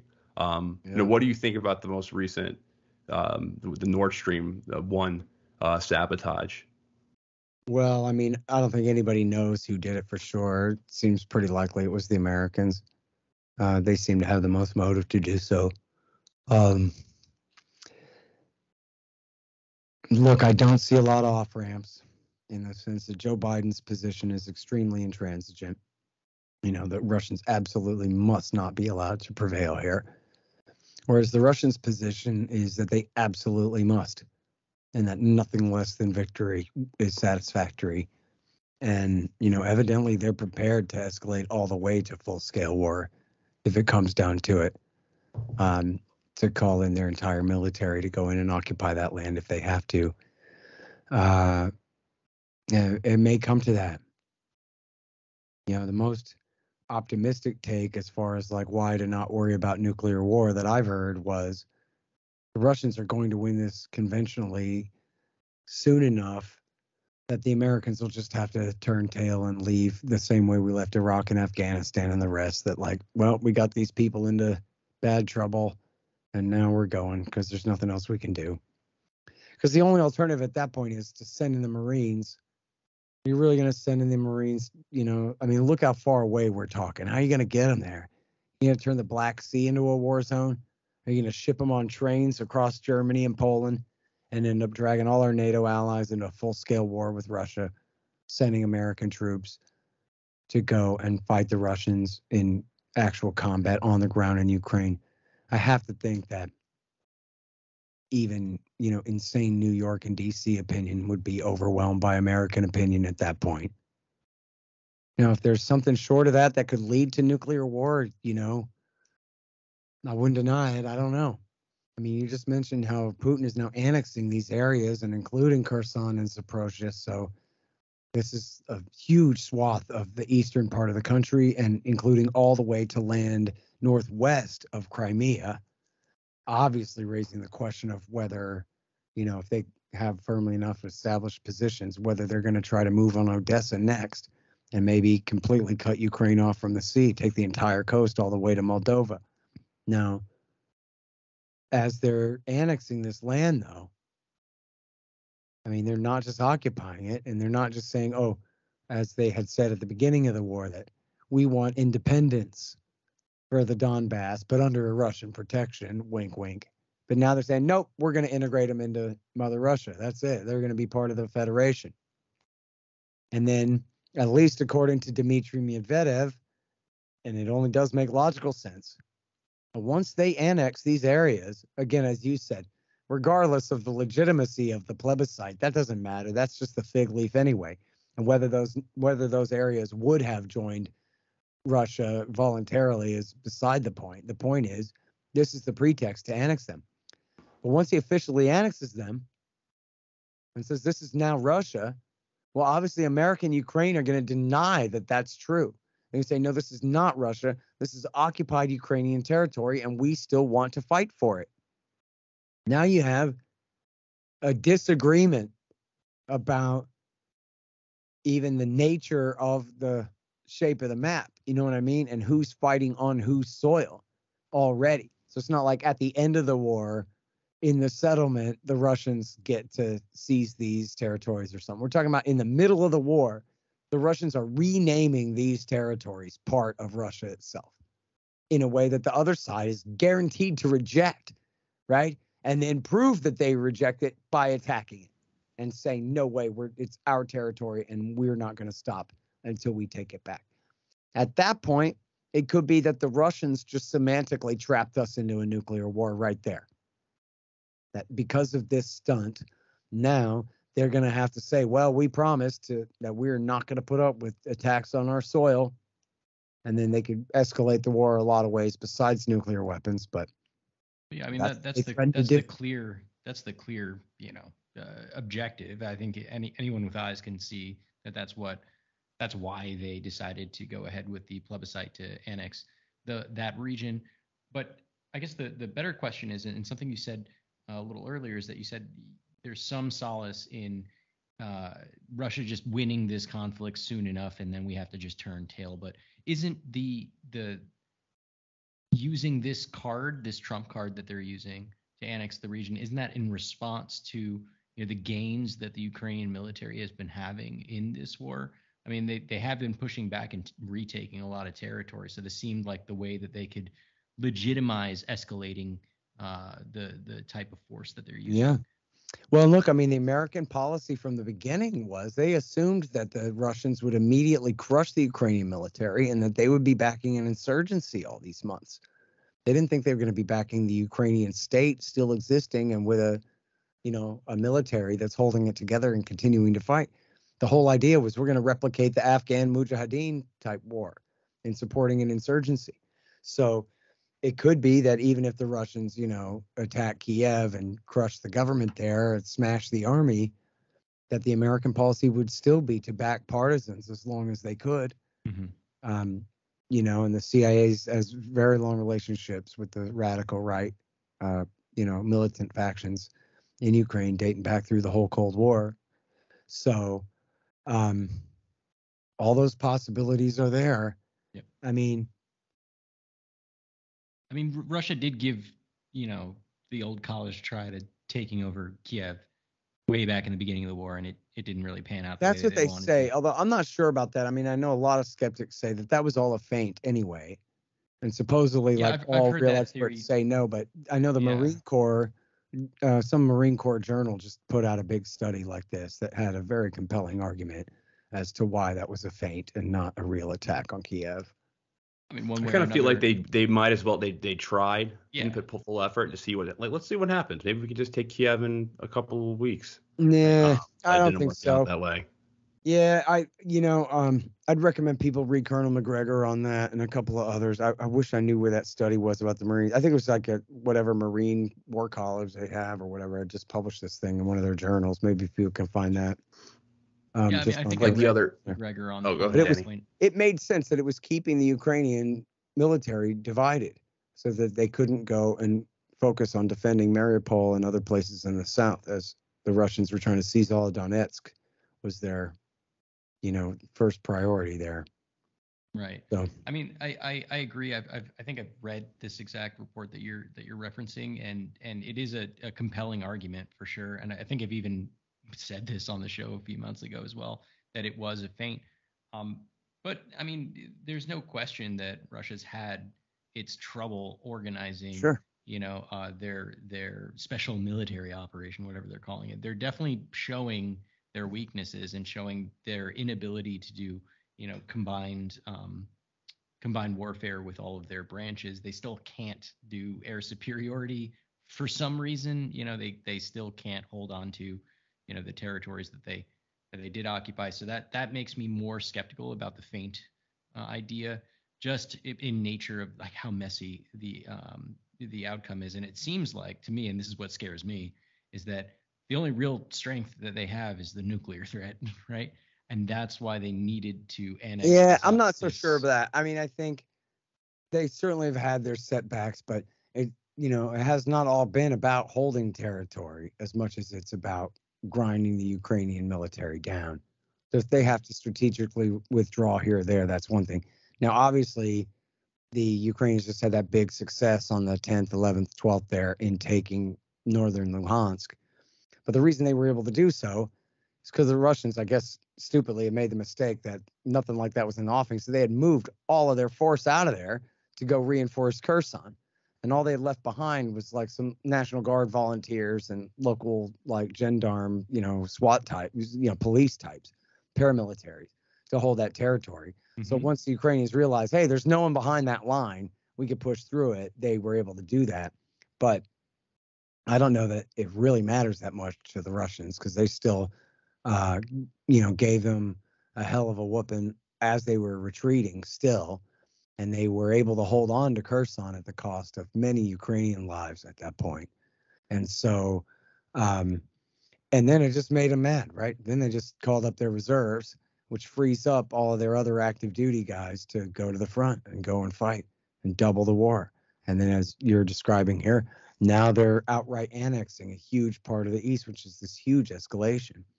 But, I would say, too, that for all the trouble that the Russians have had, I think it does prove that this whole story that they're this giant juggernaut that's going to take over all of Europe if we don't stop them and all that is pretty pathetic. Right, that's beyond their capability. Yeah, I think for sure. that's definitely being disproven. But on the other hand, just in terms of like who has more artillery shells and who has more infantrymen to fire them, the answer is Russia. And just look at the map and just look at the population numbers.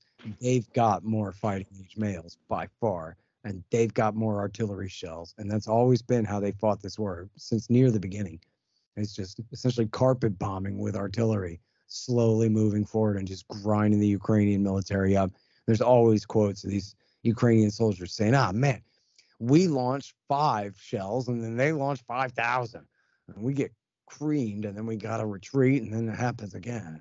Man, it got us overmatched when it just comes to this, World War I technology. It just slowly blasting through. So sure. I think they can't keep it up forever either. So, I'm sorry. They can't keep it up forever. I mean, as vast as Russia's, war chest is. Well, compared to Ukraine, they can keep it up longer than Ukraine can, I think. Oh, of course. Yeah. I don't think Ukraine can keep up the bodies forever that they're losing. Yeah, I mean, the like Americans manpower. supply a lot of weapons, but at the end, it comes down to manpower. I think there's a lot of propaganda, too, about, Russia thought it was going to be so easy. Like, I don't know where they got this from. It was obviously like, intelligence officials claimed to the Washington Post that Trump was promised he'd be drinking out of Zelensky's skull in 6 days and all this. It's like, how do you know that? I read an article today in the New York Times that was, American officials say that Putin is so mad at his men and they're so mad at him because he keeps intervening in the war and making these decisions and all these things. And it's like, they don't even pretend to give you a reason why you should believe any of this whatsoever at all. And only occasionally they even bother saying, the official said. But like, the official said, huh? An anonymous official claims, and he doesn't say, we have really good intelligence of any sort of nature at all. We have any reason, just, on our intelligence assessment, we gave this high confidence. They don't even say that, right? It's just like, I don't know. Let's just put some bullshit in the Times, and we'll just make up whatever we want, and they'll just print it. And it's ridiculous. It's amazing to read. It's the social psychology of it, right? So like we've been talking about throughout this show, it's trying to personify this decision making with a story. It's much more palatable and for some people believable to think, Russia's this giant country and they have a massive military and they have nukes and they still haven't won yet. So it must be that Putin is so mad at his troops and all these crazy changes in what appears to be weaknesses must be this internal strife. And they make this reality TV show about it. Yeah. And that's how they make the opinion palatable, right? Or digestible to the lay person. And then they just, as you said, they just tag it with an official said.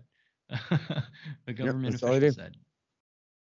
Which is against the New York Times' own rules, right? Like if you look at their sourcing rules, they're supposed to have at least one named official and 2 anonymous ones, or maybe 3 or something before they run some things like that. But they just break those rules all the time. Really? That's one of their rules? I mean, I guess I've been reading a different newspaper for the past 20 years. Shit, I'm not saying they obey their rules. I'm saying they break them. That Russians are paying bounties on paying the Taliban bounties. Well, now, Henry, that was anonymous. I'm sorry, right? but that it, as Charlie Savage argued to me, that it is an absolute fact that there was a rumor going around like that. And that's all he said, dude. He didn't say Jimmy was sleeping with Susie. He said he heard that. And that is true. And that's good enough to print on the top of the New York Times front page above the fold. Russians killing Americans in Afghanistan. Well, that wasn't just the New York Times. Was it the Wall Street Journal that published that first? Yeah, or no, I Washington think it was the New York Post Times. on it too. Yep. It did. It was all three of them did, but it was outrageous. And then they all went on Twitter and said, our story is confirmed. And that was what I was fighting with him about. I reprinted our email exchange, a little bit of it in Enough Already. I'm like, look, man, you're sitting here on Twitter bragging that your story is confirmed when your story is complete garbage and you're walking it back. Your paper's walking it back already 6 ways. And you're sitting here saying your story is confirmed. And he's going, no, dude, we didn't say that our story is confirmed that the Russians are paying these bounties. We're saying our story is confirmed that that is a rumor that is going around. Now the Washington Post and the Wall Street Journal have also confirmed the absolute fact that that is a rumor that is going around. And that's what we were celebrating is confirmed. That, wow, we sure are right that there's this rumor going around that the Russians are killing Americans. We have no reason in the world to believe that it's true. We know now, NSA disavows it. Military disavows it. Afghan commander general disavows it. CENTCOM disavows it. Everybody disavows it. CIA analysts back in Langley disavow it. Oh, no. Now, who do you got, Charlie Savage? Afghan interrogators. Oh, yeah. No, I'm sure. In fact, he's like, oh, yeah, well, where's the conflict of interest there? Yeah, I think it's pretty obvious where's the conflict of interest there. To try to disrupt Trump from withdrawing troops by trying to turn this thing into a Russia scandal. Fucking tool. That's Charlie Savage. But everybody knows it's okay because he got fired from the New York Times and now he washes dishes at Pizza Hut back in his hometown. Forever disgrace. Everyone mocks him and spits at him everywhere he goes. They chant his name, Charlie the liar, Charlie the CIA trick. Dirty little trick, needs to take a bath after turning tricks for the CIA, telling ridiculous lies and having no shame or dignity whatsoever. I wonder how much Charlie Savage's family hates him for embarrassing him like that. You know what I mean? At Thanksgiving dinner. Jesus, Charlie. Everyone at work is always making fun of me because I got the same name as that liar from the New York Times who turns tricks for the CIA. Telling ridiculous lies about Russia all the time. You know, stuff like that. I guess if only Jeffrey Goldberg would get the same treatment.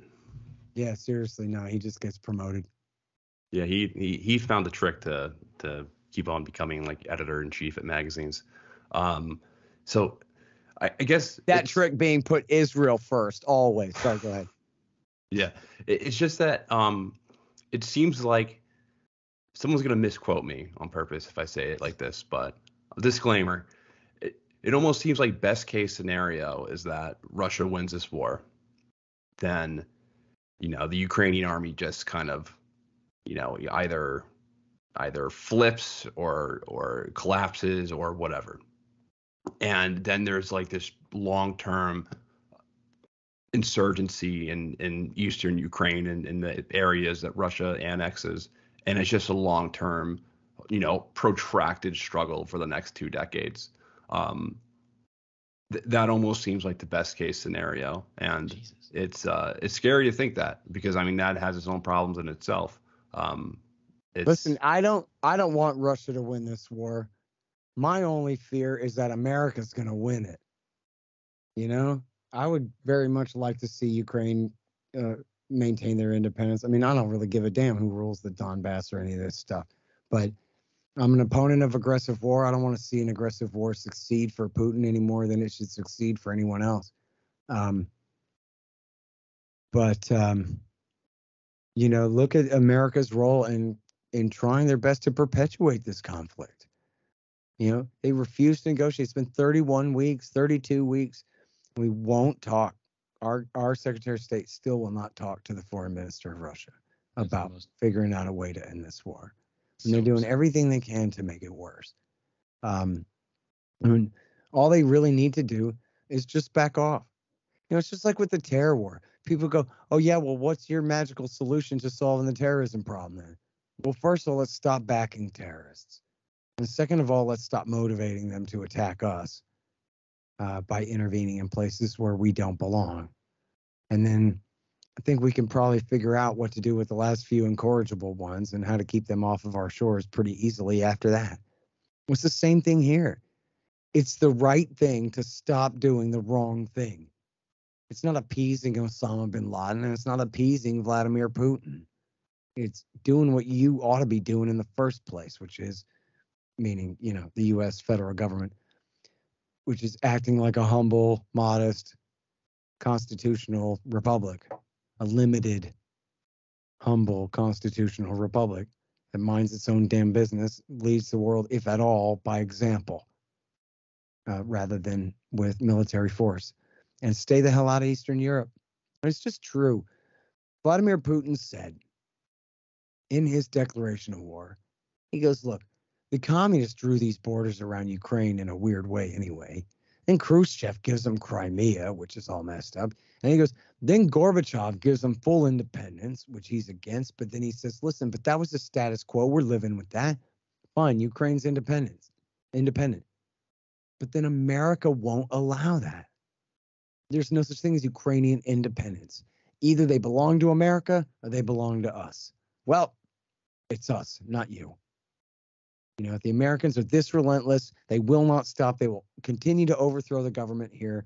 They will not implement the Minsk II peace deal. Keep trying. Now they're trying to overthrow the government of Belarus again. Forget it. You won't accept Ukrainian independence, and we won't accept Ukrainian pseudo-independence under your domination. We'll go ahead and dominate it instead. So was that fair or nice? No. But who put Ukraine into that position? The United States of America did. Back in 2014 or 15, John Mearsheimer, and I interviewed him about this at the time. John Mearsheimer wrote a thing in Foreign Affairs magazine about how this is all the West's fault. I think that was the title of it. The crisis in Ukraine is all the West's fault. And he gave this big speech. And anybody can find this on YouTube. It's got millions of views. Mearsheimer on Ukraine, and at Harvard, I think it is. And he says in there, America is leading Ukraine down the primrose path, and they're going to get wrecked. He's saying, we're making all these promises to them about all these things we're going to do for them. But the promises that we're making, if the Russians believe us that we really are going to do this, and if we really are going to do it, then the Russians are going to invade and destroy Ukraine before they let us do it. And we know this now. So we should not be doing this. And I have to tell you, I need to look up the etymology of primrose path. I'm not exactly where that comes from. Not exactly sure where that comes from. But I know that to mean a nice looking path that leads to the pit of hell at the end, or some barbed wire or something horrible, right? A CIA torture camp or whatever's at the end of a primrose path, whatever a primrose is. Nice looking path, but it leads to disaster, right? And that's what he was saying. That was, 8 years ago, 8 years ago. America's leading Ukraine down the primrose path, and Ukraine is going to get wrecked because we're putting them in a situation where the Russians are going to attack them. Then what are we going to do? Field the land army in Ukraine? Nah, we're not going to back them up. We're just going to get them into a fight. Let's you and him fight. That's what America's doing here. So that's not appeasing Putin to stop doing that. He's the one been appeasing us. We should be backing down from all of this. And, look at the story. We already knew this from Ukrainian Pravda, not Russian Pravda. Ukrainian Pravda, that just means truth. It's one of their, publications there. Not that everything they say is true. I'm just saying that's the name of it. But they reported that America and Britain intervened in April of this year to prevent a peace deal from taking place. And Boris Johnson flew to Ukraine and said, no, you don't. You better not do it. Well, now we know even more detail from Fiona Hill, the hawk, who testified. First of all, she verified that the CIA warned Bush not to offer Ukraine membership in NATO back in 2008. But anyway, same lady who testified against Trump during impeachment and is a horrible Russia hawk. She admitted in her recent article in Foreign Affairs that they had a deal in principle done. They just had to officially sign it and make a thing out of it. And then it was the Americans that sent Boris Johnson, the UK prime minister, to intervene and promise to cut off all their aid and everything if they would sign this deal with Russia. So we could have had a negotiated settlement to this war. I think about when the Turks and the Israelis were trying to do shuttle diplomacy. Naftali Bennett from Israel is going, well, I got friendly relations with both sides here. Let me see what I can do. It's not often you hear me attributing positive motives to the Israelis intervening in an international dispute. They evidently were trying to do their best. Same thing for Recep Erdogan. And then the Americans and the Brits did everything they could to scotch that, to ruin that, and keep the war going. I mean, doesn't that sound absolutely crazy? Like I'm lying? Man, you can look that up in Foreign Affairs Journal right now by Fiona Hill, the hawk who works for Biden, or worked for him, is extremely close to the Democrats, not the Republicans. And she wasn't breaking a scandal.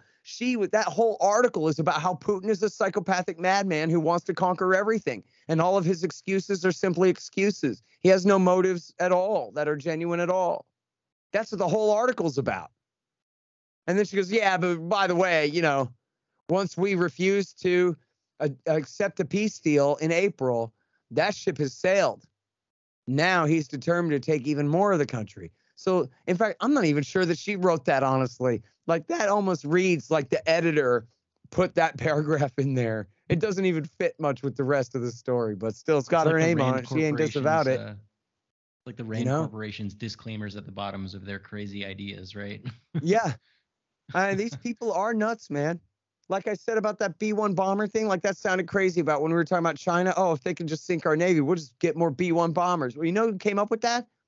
That was old Crooked Eyes, Michelle Flournoy, who was the founder of the Center for a New American Security and who was the Deputy Secretary of Defense for Policy in charge of implementing the massive failed surge escalation, the tripling of the Afghan war, and which led to nothing but total catastrophe for 3-4 years under Barack Obama before the big drawdown there, or much of the drawdown there.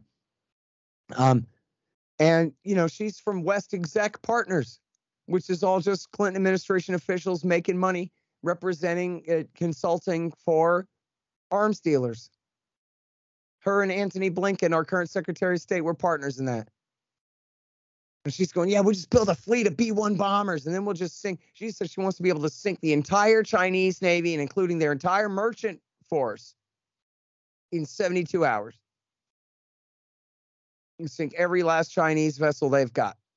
That'll teach them. Insane.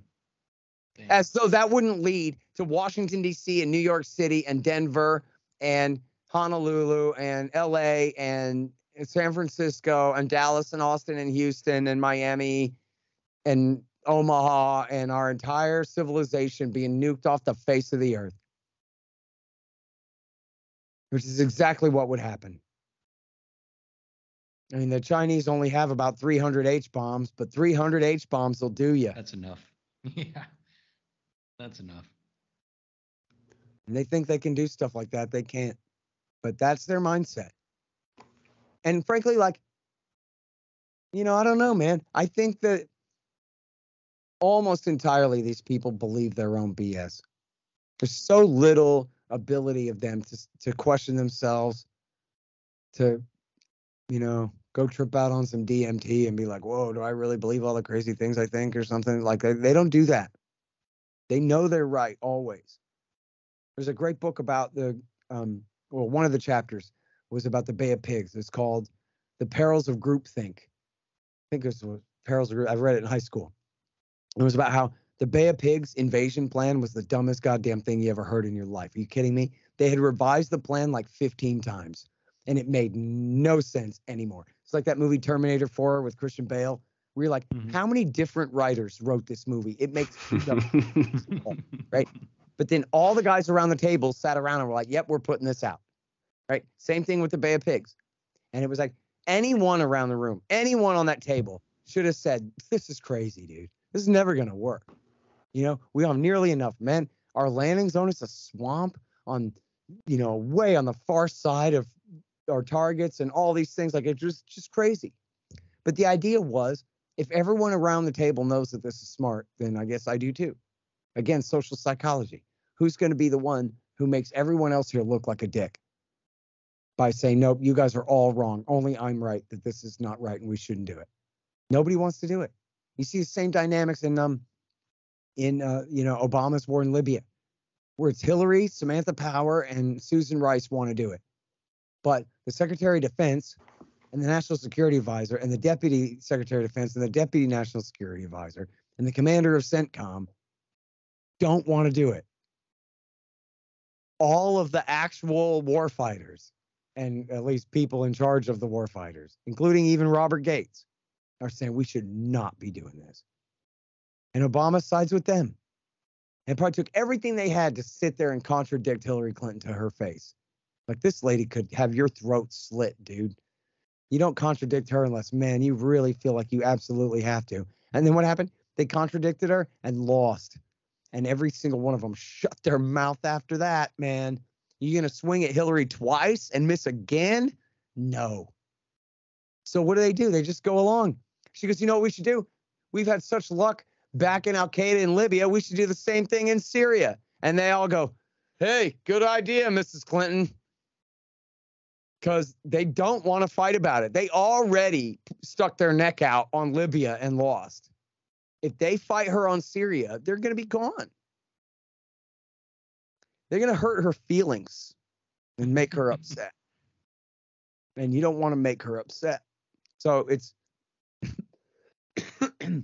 has very little to do with, is it really smart to back a bunch of bin Ladenite suicide bombers just because we hate the Shiites and stuff? That ain't it. The question is it smart to contradict Hillary Clinton on this? The answer is no, it's not. Not if you value your job in the Obama White House. And that was the whole 2 years of that, Well, I think there's this kind of tacit understanding, and you see this a lot in European countries where, they're sanctioning Russia and they're suffering from, really bad economic consequences where, the lady from the Brothers Party, I don't know why I just forgot her name, who just is forming a new government in Italy.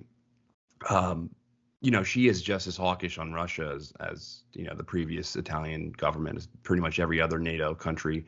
I feel like there's like this tacit agreement between Western leaders right now that no matter what, like, everyone's going to have to go with this policy. We're going to go down with the ship. Like, no one's going off the path that's been already set for this. And we rather just suffer. Like, if everyone's involved in this and if everyone is down to go through the economic consequences and the political consequences of this war, then that gives us some layer of protection at the end of the day. Right. Yep. And it's that easy to do. It's that easy to get people to go along with it. And we just see it over and over again. Give them a narrative and it's on. I remember the first one of these I really learned about was in high school, was the war on drugs. I brought this up about the Crips and the Bloods earlier. But what happened was they did this poll. They always do this poll. What are your biggest concerns about America? But it's like an open-ended poll, not multiple choice. You get to say whatever you want, and then they rank like the top 20 answers, this kind of thing. They do it every year. And the way it was then, drug abuse was like 13th on the list or something. This is in, say, like 88, 89. Drug abuse like 13th on the list, way down. And then they just do a bunch of TV specials about the Crips and the Bloods. So it's black teenagers with submachine guns, right? Rat-tat-tat. Very, very scary. All of a sudden, drug abuse is the number one issue in America in the polls. There's nothing that is more dangerous facing our country right now than some teenagers with machine guns in southern Los Angeles. It's an absolute crisis. We need to pass 100 new laws, and we need to completely have a moral panic about this.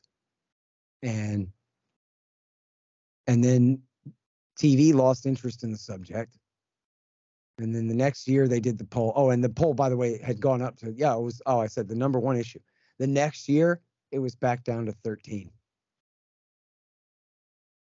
So it was just TV had made drugs go from 13 to 1 back to 13 again, simply by blaring their little trumpet. It was just amazing to see. And that, in fact, that has been my template for understanding American politics ever since then. I swear I learned that in like 9th grade, 10th grade. I had a great teacher who was like, look at this. Like, wow. American adults, they're just a bunch of tall children is all they are. They're tiny, pathetic simpletons who can be led around by the government at any time. The way I like to say it now, Americans will believe anything as long as it's not true. You know, as long as someone powerful is trying, with a conflict of interest, is trying to manipulate them, they'll go for it every time. And look, I blame myself too. I'm a tall child too. I don't pretend to be anything but, you know, it's quite a learning experience for me as a young kid. That's how easy it is to manipulate people. Should we be supporting death squads in Nicaragua? I don't know. Well, here's a TV show. Yes, we should. Or no, we absolutely shouldn't. And it's like, you can claim that's your own opinion, but it's not. Somebody just handed this stuff to you, and that's how you go. You know, people give me a lot of deference. People know I've done a lot of reading on this stuff. I have covered it for a long time, and they know I'm not lying. A lot of people trust me, maybe without verifying. You know, they should at least double check me sometimes. I think a lot of people just trust me, and they should trust me. I'm not a liar. But that doesn't mean I'm always right. But there are a lot of people who are just, they've already decided that they'll, like, instead of listening to ABC News, they'll listen to me instead. And they'll take my word for it instead of ABC News's word for it, which is really not that much of an improvement in the sense of the critical thinking of the recipient there. They're definitely getting probably a more honest version from me than from them, but from ABC, I mean, but it shouldn't be that easy to agree with anybody. You know what I mean? Why can't we channel this energy of easily manipulating the tall children into doing positive things? Why can't we channel that in it like that? I don't know what to do. I just try to beat everybody over the head with what I think is right and wrong and true and false as much as I can. They either like it or they don't. Mostly they don't, but it's the only way I know how to do it. You know what I mean? If I knew a bunch of rock stars and famous people, like, I would have them wear Rothbard shirts. I don't know. Try to talk about Julian Assange. For people watching the video version of this later, here's my Julian Assange shirt. People need to know that people like Assange are heroes, man. Don't let your government tell you to hate your heroes. This guy's rotting in jail for publishing the truth about war crimes. He's not in jail for helping Vladimir Putin rig the election in 2016. Vladimir Putin didn't rig the election of 2016, and those are none of the charges against Assange. It's not true anyway. What he's being tried for is liberating the Iraq and Afghan war logs, the State Department cables. And he didn't even liberate them. He's not the leaker. He's the leakee. He's the publisher. And they're putting him in prison. If people that you know and respect hate Assange and tell you that Assange is a bad person, that person is a bad person. And the rest of the things that that person believes are also incredibly suspect for being the received wisdom of a bunch of corrupt liars and criminals, the people who run this government. You know, look at the way they did Edward Snowden, too. Edward Snowden leaked information proving that our government, the national security establishment, was violating the rights of the American people vastly, downloading and copying everything on you. Your phone's location for 5 years, everywhere your phone has been.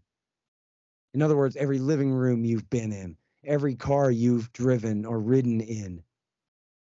They're keeping every phone call you've made, every email you've sent, every search term you've typed into Google, everything on you. Apple, Facebook, Twitter, everyone, they just infiltrate it straight out of their servers without even asking. They can type in a little code and hit enter, and now they can record every keystroke on your keyboard forever without even putting a device on it. Edward Snowden revealed all these things, that our government is waging an electronic eavesdropping war against the American people as though we were all the Al-Qaeda terrorists they supposedly are looking for when they're not backing them in Libya, Syria, and Yemen. And what do they do to Snowden? They left him stranded in Russia when all he was doing was on a layover. He was just changing planes on his way to Latin America. And then Obama stripped him of his passport. So now he couldn't change planes. Now he's stranded in Russia. And why do they do that? Just so they could demonize him for being in Russia when they're the ones who left him stranded there. And think about the decision that they made there. I mean, on one hand, yes, he already gave his secrets to the Post and the Guardian, but also he knows a lot of stuff. You think it makes sense for national security purposes to leave him stranded in Russia? But it makes sense for public relations purposes to leave him stranded in Russia. And then what do? They demonize him ever since. They pretended that what he did wasn't in the national interest at all. He only did it because he's a foreign agent. He stole those secrets and gave them to Vladimir Putin. And then Putin gave him citizenship as a reward, or just some ridiculous narrative like that. In the Wall Street Journal, of course, Edward J. Epstein specialized in this in the Wall Street Journal for years, demonizing Snowden and just absolutely printing the lies of the CIA that he was a traitor to this country, when he's absolutely a hero. If Daniel Ellsberg's a hero for leaking the Pentagon Papers, then Julian Assange and Edward Snowden are heroes for publishing, and for that matter, Chelsea Manning for leaking the State Department and war logs and all of that NSA information. And Assange also, by the way, this is what they really hate about him, was he published the Vault 7 leak. That was some top secret stuff. The State Department cables was not. But the Vault 7 leak, that was on the order of Edward Snowden's leak on the NSA. That proved that the CIA has their own separate electronic warfare campaign going on against you too. This was the one where they showed, yes, they can watch you through your smart TV and, you know, all of these things, and that they have an eavesdropping capability on par with the NSA, or approaching the ambition of the NSA, and that they use it domestically. The CIA does. Just the same way the FBI abuses the NSA's powers and gets to rifle through all their stuff. CIA has their own thing. That Vault 7 leak was huge. It also proved, by the way, that they can hack into your server and make it look like somebody else did it. And all that stuff. And they even had a deal, man. There was a great report about how Assange was working a deal with the CIA that he would not leak Vault 7 if they would get him immunity and let him out of his confinement in the embassy there. And CIA was working on it, but what happened was, I forget now. I don't think it was Assange's lawyer. I think someone at the CIA, I'm sorry, I can't remember, but somebody blabbed to John Warner, the senator. And John Warner, the senator, went and told the FBI. And then the FBI intervened and scotched the negotiation and prevented it. Maybe even leaked the existence of it or something and prevented the negotiation. So then Assange leaked the Vault 7 leak. And that was when the CIA was like ultimate vendetta against him now. Before he had just embarrassed the State Department and the NSA, you know? Oh, no, the NSA was separate. Before he had just embarrassed the military and the State Department. Here he was going after the CIA. So then that was when they really doubled down their effort to go after him. But anyway, the real point being, the war party will tell you that these are the bad guys. Manning, Assange, and Snowden are the bad guys. When what are they doing? They're revealing crime by the government, from war crimes to crimes against you and your email box. And which, by the way, the federal courts have struck down these programs that Snowden revealed. So this is completely unconstitutional. You can't do that. In other words, completely vindicating Snowden and what he did in revealing those programs that were completely illegal and at the expense of our freedom. And so, I mean, there's a good start, right? Anthony Gregory said to me way back then, he goes, man, if somebody's bad on Bradley Manning, that person is a bad person, period.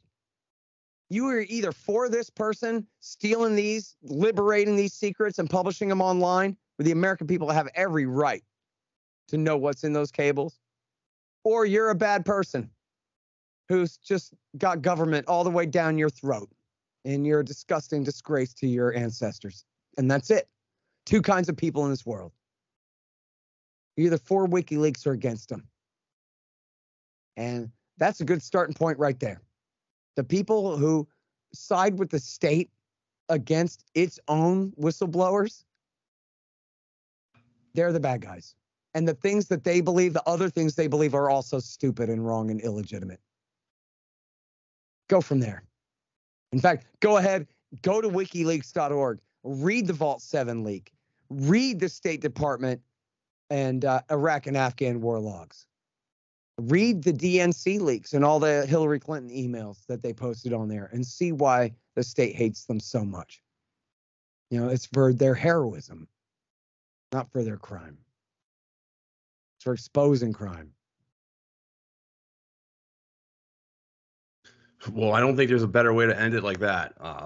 We'll wrap this episode up. Scott, thanks again for joining us today. It's always a pleasure speaking to you. Is there anything that you want to plug? Yes, I got the best Libertarian Institute in the whole world. Well, okay, Mises is really great, but I got the Libertarian Institute, which is really, really great. I got antiwar.com. I'm the editorial director of antiwar.com. I got a show, the Scott Horton Show. I got 5,700 interviews, almost 5,800 interviews, going back to 2003, almost all on foreign policy. It's probably a world record there for most podcasts in any one place, scotthorton.org. And then read my books, Fool's Errand, Time to End the War in Afghanistan, The Great Ron Paul, The Scott Horton Show Interviews, Enough Already, Time to End the War on Terrorism, and the brand new one is Hotter Than the Sun, Time to Abolish Nuclear Weapons.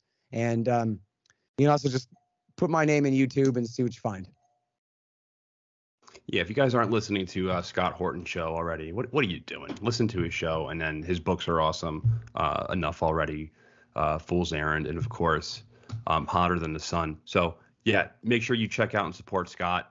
And Scott, thank you, man. Thank you, guys. Really appreciate talking with you again. All right. Peace everyone.